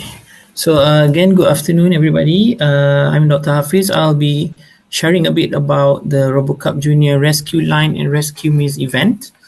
Okay, last year I was at the first ever RoboCup Malaysia 2024 as part of the committee. I was helped out by some of the very experienced other members from the international committee. Okay, so I have a bit of experience about the competition in real life. So if you have any questions, please let me know. I'll try to answer. Okay, but I didn't plan to go through the rules in detail because there's quite a lot, and already Dr. Jeffrey has already introduced about the general game. Okay, but maybe I can just add a bit about the overall event. So this was, I think, from the event in last year. So as you can see, the game involves navigating through series of tiles using a line following robot. Okay, and the amount of scoring is dependent on the ability to travel through the different stages or different challenges that are represented by the lines. Okay, so I have videos here, but I think Dr. Jeffrey covered it just now. Okay, so basically you start at one point, then you need to eventually arrive at the evacuation zone, which is here, and then you are supposed to move some of the objects into different corners of the evacuation zone. Okay, but I think for last year we didn't implement this because it was the first time. Okay, but usually last year was the goal was to reach the evacuation zone and then to exit and then proceed to the finishing line.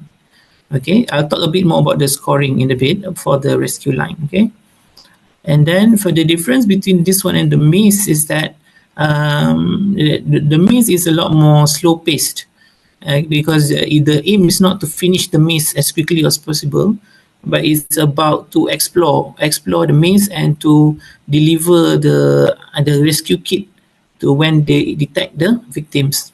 So it's a slower paced, but it's also very interesting and more I think a bit more challenging because the robot needs to be very aware of the surroundings. It needs to be aware of what's on the walls of the maze, on the floor of the maze, and it needs to navigate through it carefully. Okay, and also the layout of the maze and the lines is not given beforehand, so the robots are expected to be able to proceed and complete all the tasks without any predetermined information. Okay. Here it is. They're not giving. This is part of the rules. The teams are not allowed to give the robot any information in advance about the field, as the robot is supposed to recognize the area by itself. And throughout the competition, as I'll show later, the layouts will also be changed almost on a daily basis. So these are in roughly the points that are gained by each team when they complete the task. Okay, but actually this one also depends on the number of runs. Okay, if you complete it the first time, you get more points and so on. So the official rules you can find at the actual website 2025.robocup.org.my. However, depending on the conditions, the organizers may adapt the game rules as needed lah. But this will be informed beforehand. Okay. And if you look at the schedule, the days for the junior competition starts on Friday, where there is the registration. Usually around this time, we also have the poster. We ask the students to present their poster around this same day. Okay, they have to hang up their poster and present them at some point during the competition. So on the day one, we start the competition around the opening ceremony, and on the second day we continue, and we have the final on the last day, which is in the morning of the last day, usually on Sunday. Okay, And about the presentation, there's a poster presentation. So the poster should have the team name and the team goal, team info, role for each member, photo of the robots together with the explanation of the robots, and explanation of the challenges faced and approach chosen. Okay, you can find this here. And just to talk about the rescue line and rescue maze, for last year we had under 19 and under 12s for rescue line, and only under 19s for rescue maze because it's a bit more complicated. And you can see that the map changes for almost every session according to the judge, according to the organizer lah. With the international experience, they arrange the layout, but the trend is that it gets more challenging. The layout will become more challenging as the game progresses, like as the competition progresses. And on the final day, we have the final for both rescue line and rescue maze. So that's that's all from my presentation, because I wasn't planning to go deep on the rules because there's quite a lot. Yes, okay. Right, thanks a lot, Dr. Hafiz, for the explanation, and I think it's quite comprehensive. You have covered most of the stuff. I think it should be quite popular compared to soccer and also OnStage, as rescue is always full of people joining, and I believe this year we also have more teams joining rescue line and also rescue maze. But over here, I would like to ask Dr. Hafiz for your experience from last year, which is like judging from the other competition, very similar competition from in Malaysia, that we actually have a lot like those, if I'm not mistaken, live tracking or live tracer competition. And if I'm not mistaken, like some of them also join the micro mouse, which is very similar, like the maze and so on. So what are the difference, or how should we train, or how should, because I know, like I saw the list of the participant today in this Zoom, I think like there are actually someone from mentor or the team leader from some team that I know they are joining rescue. So I'm not sure if they have any question, but I would like to, on behalf of them, ask some question that what do you think the difference between rescue line or maze as compared to the normal line following competition in Malaysia, and what are the additional things that they need to develop in the robot in order to go advance in RoboCup Junior Rescue? Okay, thank you for the question. So I've only been to one other competition, which is UniKL, where they use line following, but that one is purely speed. It's more of starting to finish, how long. Yeah, there's no, I think even there's no challenges, and the challenges in this one is, I think it's quite different. I don't know whether others have it, but this one, for instance, there's a seesaw, and there's actual obstacles on the line, and various other things that I think it's a bit more AI focused. Although it's a line following, it's a bit more difficult and complex compared to other local competitions lah for line following. I think so. Yeah. All right, yeah, that's good. So because I think like that's a very important point that we should highlight here, that by joining this rescue line or maze in RoboCup, we actually have a more challenging task as compared to normal line tracing and so on. And so I do hope that by joining this RoboCup Junior Rescue, we're able to improve and upgrade our students' capability in terms of solving all this, especially when you mentioned that if they can use AI to solve this problem. I believe like using AI to solve this problem should be quite interesting, right? Especially, but I'm not sure like what kind of things they use to build the robots, and whether they can implement any AI techniques into it and so on. So, but I really look forward for that. So thanks a lot, Dr. Hafiz. Thank you. Just open to the floor again. Is there any question?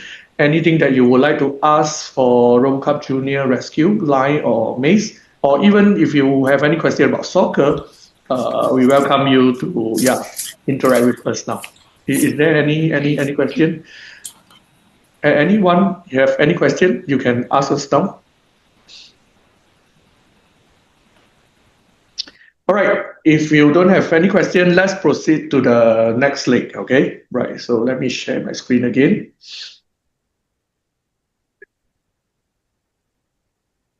Okay, there's my... Okay, here's this one. Okay. No. Oh, it's not sharing. Yeah. Oh, yeah. Okay. Okay, so after rescue, we have the, sorry, oops. Okay, after rescue, we have the OnStage, but this one I need to turn on the voice, sorry. So I need to turn on the sound. So let me turn on the sound. Okay, so the next one is RoboCup Junior OnStage, and personally, I like this link a lot because, like, apart from technical development, this RoboCup Junior OnStage also focus on the aesthetic value, on the creative, artistic value of the development, and I can see this is very suitable for very young children in Malaysia to join, as I can see, like, it actually not only put a stage for us to showcase our robot technology, but also to showcase the creative artistic sides of our students. So I would like to show you this video to have some idea what is the Junior OnStage look like before I pass the mic to our OC to tell you more about the technical stuff.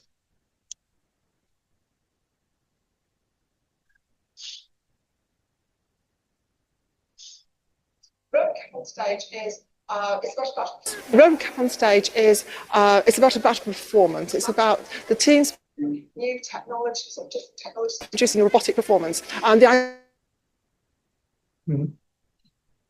idea is to use innovative new technologies or different technologies in different ways. Choose a robotic performance. It has to be autonomous, which means it's not remote controlled, it's not radio. Choose a robotic performance. It has to be autonomous, which means it's not remote controlled, it's not radio controlled, but we are looking for human-computer interaction, and we're also looking for computer-computer interaction. RoboCup OnStage is exciting because they can create their own robotic performances, and they can use any materials they like, they can use any size of robots, they can use any number of robots. So whereas things like soccer and rescue, you've just got one robot or you've got two robots for soccer, now they have just one big, large. So some of them will have, so we had performances here that had about 15, 16 robots, maybe little ones, and you may have just one, two big, large humanoid robots. So it's very creative, very different style. You have no idea what each one's going to produce. Here we have the Vader. He's made by a Lego NXT brain and two large motors. We interact with the robots in the stage. I think it's cool that you can be creative and you can do this all by yourself, and you can do. All right. Yes.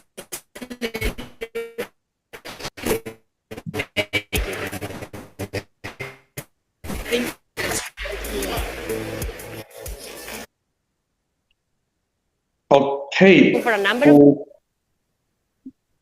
Right, so as you can see just now, it's a very nice introduction. So you can see very colorful stage performance, etc. So now, how to develop this kind of robot, or how to develop this kind of performance? So what are the rules and regulations, and also how to judge, right? How to give point and so on.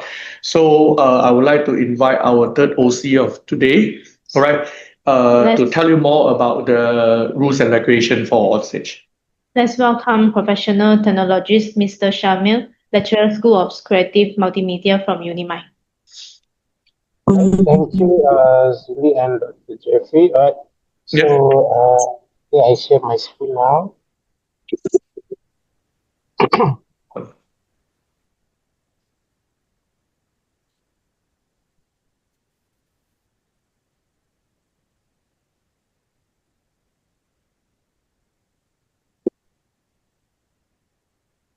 I cannot share my screen. You said that you cannot.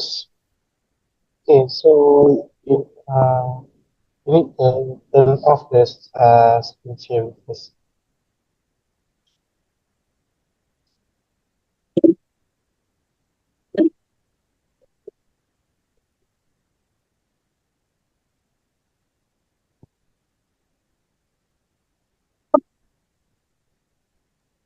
So, Mr. Samir, you can share your screen. Sorry, I cannot share it. You said that you cannot share. You cannot start screen share while the other participant is sharing. How about now? Okay. Now, yeah. All right.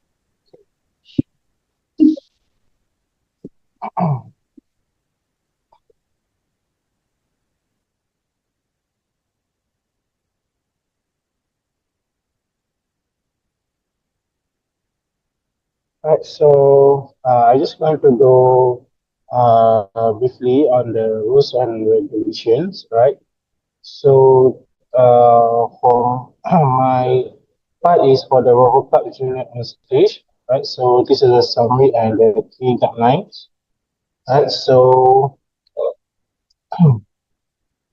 right, so what is RoboCup Junior on stage? So RoboCup Junior on stage is actually to the key is to introduce team collaboration in terms of team design and building an autonomous robot. So that robot can do a live performance using technology. So the live performance can be dance, can be a story, can do a theater. So the junior on stage is mainly focused on creativity, innovation, and audience engagement.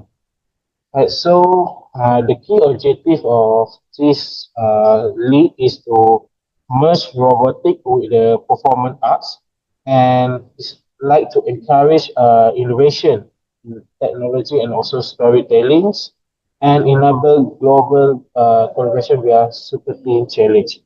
Right, so let me go through the team requirement. Right, so for the on-stage RoboCup Junior, right, the team size, the minimum team size is 2 people, while the maximum members is 5 people. Right, so the age is from 14 to 90 years old as of July 2025, and each member need to have the defined technical roles, and no team members or robot may be shared between the teams. And each junior team also must have at least one junior mentor registered and attending with the teams. And that junior mentor must be 90 years old or older. Right. So for their robots, so like the video said just now, the robot must operate autonomously. That means uh, it can walk or it can dance without the being operated by the participant. Right, so the communication that being allowed is 2.4 gigahertz spectrum, and its power output must not exceed the 100 milliwatt AIRP. And also for the robot, the voltage limit should be 48 volt or 25 volt AC. So it cannot use any main electricity. All right, so for the safety requirements, right, the participant needs to put their lithium battery in safety bags and do not have any hazardous elements. Okay, the robot design must include emergency stop, and also they need to secure the wiring of their robots. And also, participants must not use drone unless tested and also pre-approved by the judges or by the community. Right. So, what's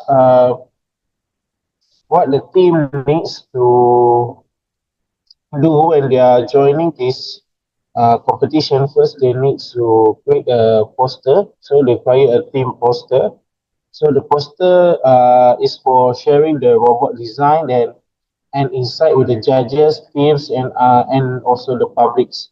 Okay, the poster needs to be hung in public competition area in the venue, and digital copies of photograph will be shared by the RCJ after the competition. So the teams needs to uh, design a A1 poster. So do not be big than A1 and do not small than A1. Okay, so the poster should summarize design document and present the robot capabilities in engaging format. Right. Another part is the teams also need to do a video submission, right? Like video submission of less than 6 minutes. Okay, the video need to showcase the robotic demonstrations, the fully functional robot system, and highlight the technical aspect. Also, the video need to show the design process of the robot, explain why they choose their design and how they do the problem solving. Okay, and also they need to present their robots inside the video. Okay, and the presentation need to be clear and high quality, especially innovative or their unusual techniques. Okay, another part is they also needs to showcase inside the video is their innovation and their sustainability, highlight their new technology that they use and their sustainable practices. Right. So other than that, they also needs to send the bill of material or BOM.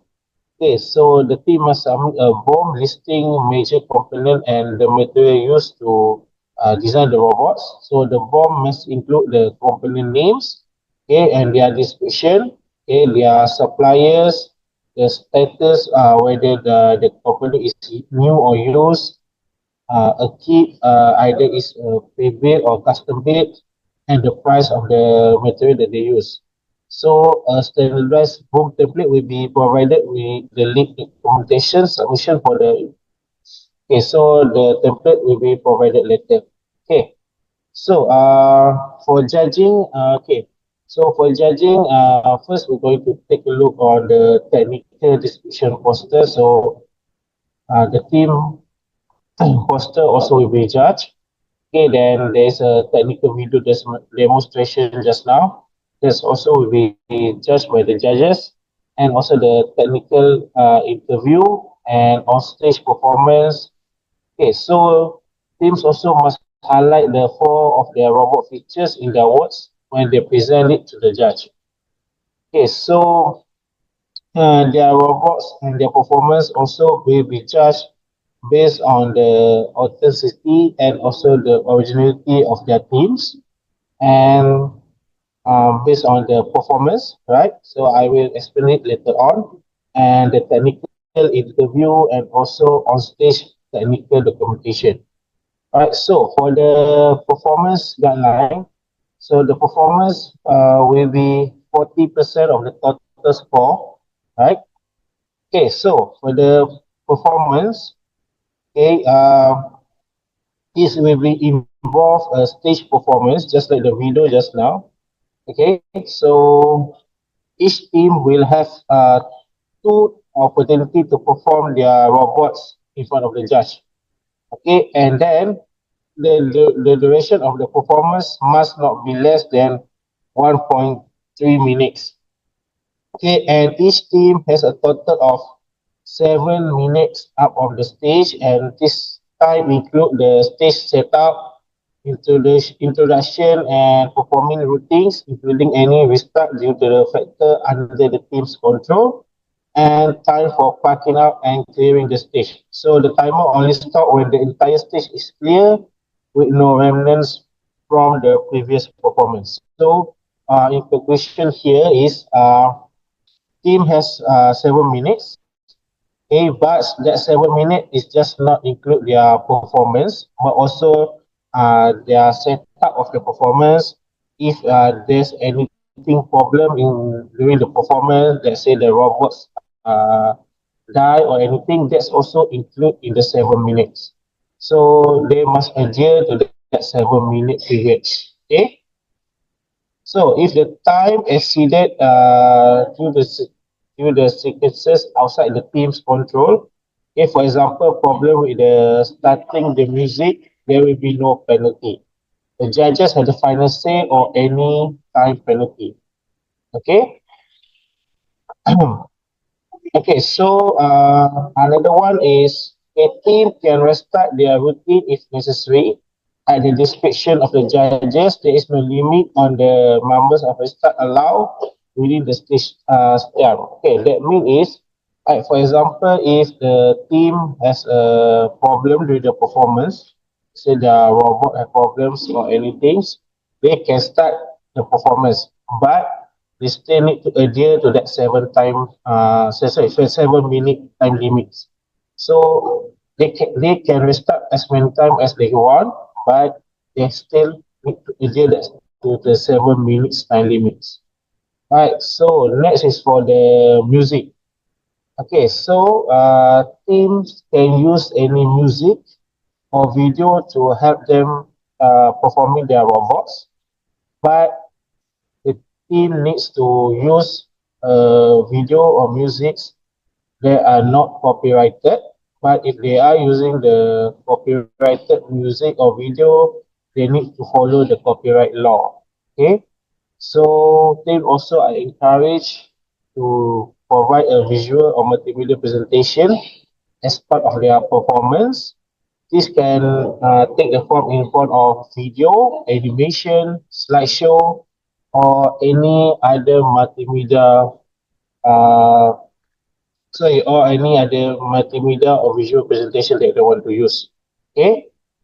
So apart from that, team will be provided with a projector and screen or LED screen, okay, for their performance. Okay. And if the music is used, they must provide their own audio music source. So let's say the team needs to use audio, they want to use music during their performance, they need to come up with the audio source. Okay, the community will be not provided it. Okay, so the size for the stage, right? The size of the performance stage area is in rectangular area of 5 times 4 meter for robot with the 5 meter side facing the judges, right? And there is a line marking of the edge of the 5 times 4 meter stages. Okay, so this will be provided later on to the teams, right? Okay, so the last one for the performance. Okay, robot must perform autonomously, right? The laptop, notebooks, mobile phone, tablet, or anything of the similar device can be used as a robotic controller. Teams should construct their own robot rather than using instructions that come with a commercial kit. Teams are encouraged to design their appearance by themselves. And if a team wants to use famous characters in their robot, the team should pay attention to the copyright of the character. So, okay, for their robot team, the robot needs to be autonomous, of course. Okay, so try to use your own creation for the robots. Okay, because we are competing in creativity, right? So if you are using famous characters, for example, just now in the video is Darth Vader, make sure you follow the copyright law. Okay. Alright, so the next part is the technical interview. Alright, apart from that, okay, 30% of the point will be on the technical interview. Alright, so the technical interview will be involving programming interview, the electromechanical system, sensor and communication, the innovation and the feature development of the robots, the teamwork and the collegiality of the teams, and if the teams does not use, if the team is lacking the originality, up to 50 points can be deducted, okay, from the technical interview. Alright, so the last part is technical video. Alright, so for the technical video, okay, it will be based on the robot demo and the 4 features, the design process, the presentation quality, the innovation and sustainability. So the max time for the technical video is 6 minutes and no costume in demo. So do not wear a costume inside the technical video demo. Use the costume when you are performing on the stage. Okay, for the technical video, make it simple. Just show the robots and presenting all the things that need to be presented. Okay, for the costume, music during the on-stage performance.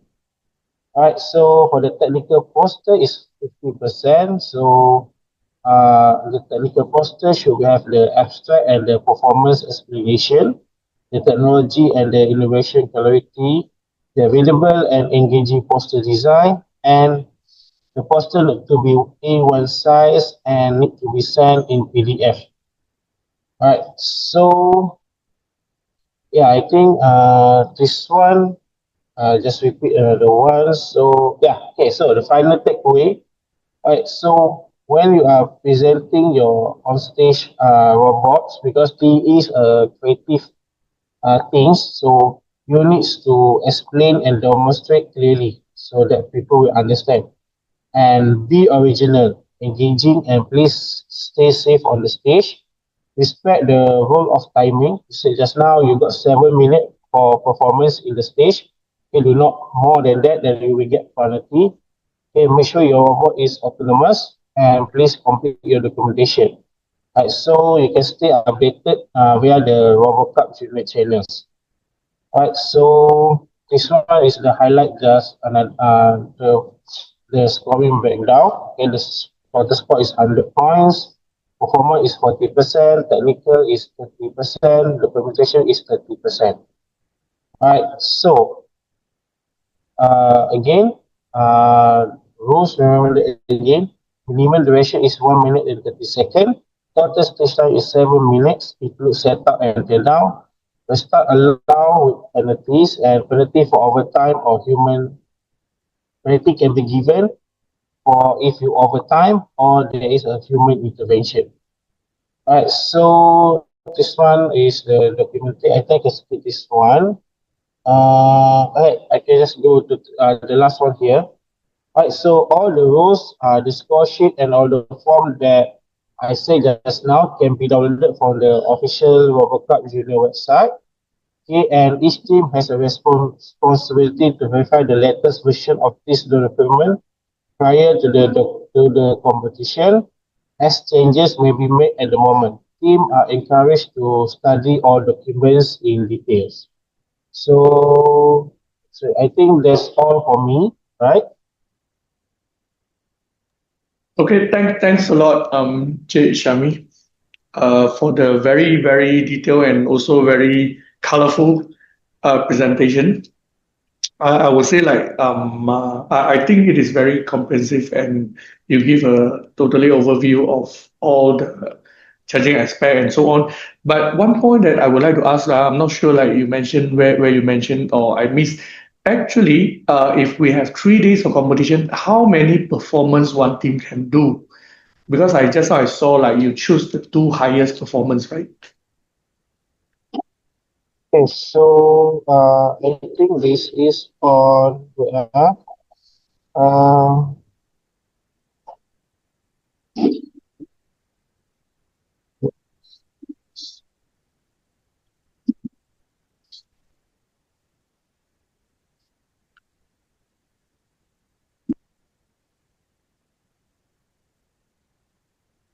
okay, so sorry, Dr. Jeffrey, what is the question just now? So the question is, just now I think like in the last few slides you put, you will select 2 highest score performance to take into the I mean like you count the points, right?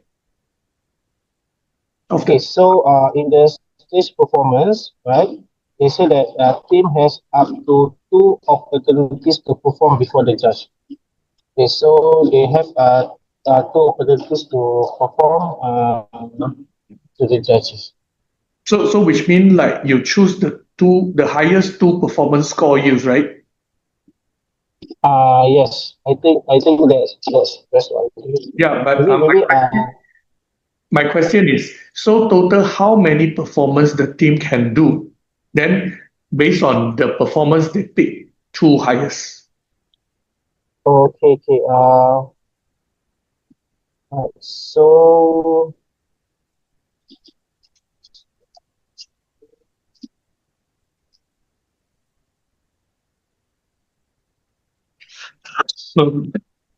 yeah, maybe I have some mistake in there. But yeah, but based on the rules and regulation, they do have two opportunities to perform. Maybe in my slide, I make a mistake there. Okay, so yeah, I think like in your slide page number 15, right? okay, yeah, I think I made a mistake there. 15. Yeah. Wait, number 15 or number? Wait. Yeah, you can put that your slide, and I think on the page 15. 15. I'm sorry, I think it's on the page 18 actually. 18. Oh, okay. Yeah. All right. This actually, yeah, I'll show you. Okay, I think this one. Yeah, this one. Correct. This is a mistake actually. Sorry about that. Okay. Yeah. So it should be. It should say that. The team can do two performance. Sorry. Oh, okay. So that means each team can do two performance, right? Yes. Each team can do two performance. Okay. So that means two chance to do the performance. All right. Got it. Yes.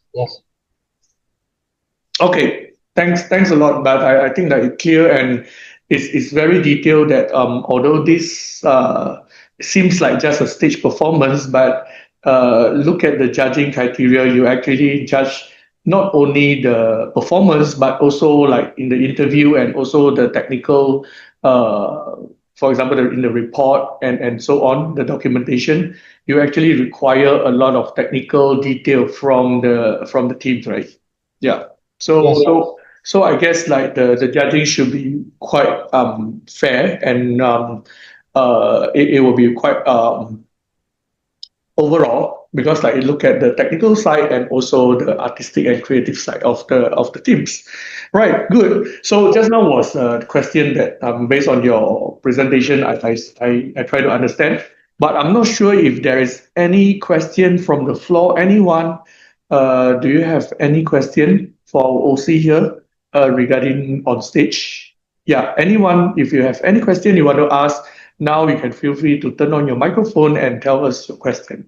All right. So not only for on stage, but if you have any question for rescue line, rescue maze, or even soccer, yes, you can ask now. So this maybe is the last chance of Q&A before we come to the last part of the presentation, the session today. Is there any question? Any question? Okay, so never mind. If you have no question, then let me proceed with the last part. Okay, so thanks a lot, Mr. Shami, for the on-stage briefing.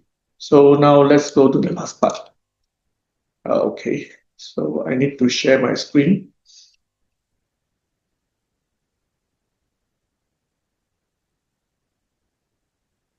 Okay. All right. So today we have done all our briefing for all the leagues and also all the competition and activities that we are going to do, especially for the junior league. Of course, we have more information for the major league tomorrow. Okay, so for the junior league and also teams and participation and also like anyone who interested in the junior league, right, you can still get a lot more information from our website, our social media.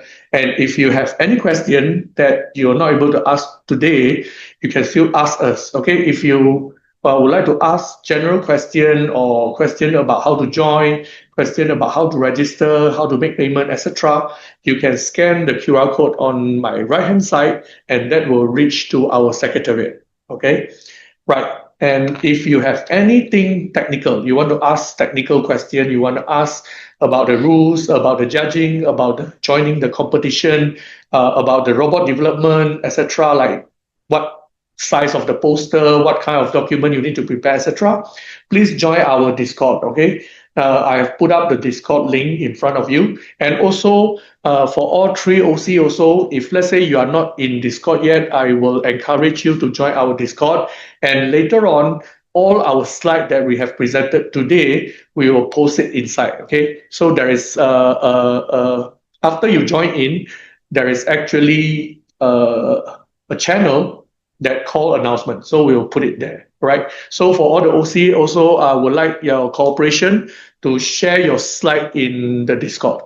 All right. So the Discord will be the place where we can have communication between OC, especially, and also all the teams, the participants. Right. And also we have discussion, for example, like for OC discussion on the technical side, we can also do inside the Discord. So basically everything about the competition that relates to technical aspect, please discuss in Discord, and we have all our OC members, all the participating teams, etc., inside there to answer and discuss inside there, right? So everyone, please join our Discord, and we will continue our discussion over there. All right. So for the rest of you, thanks a lot for joining today, and it has been a very pleasure experience here to actually share this information with all of you. Thanks a lot. I would like to say thanks also to Miss Cindy for the organization of the whole flow.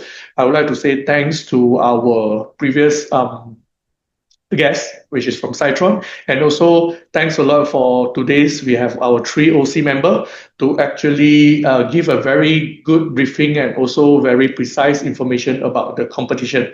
Thank you everyone, and thank you all of you to joining us.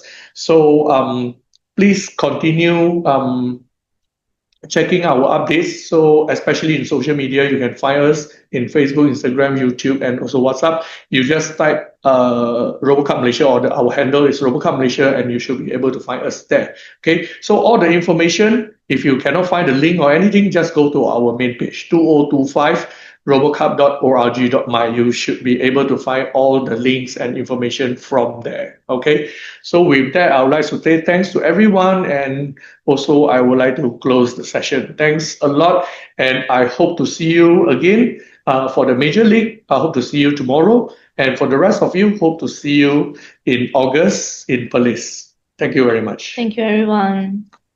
Thank you. Thank you. Thank you. Bye-bye. Bye-bye. Thank you.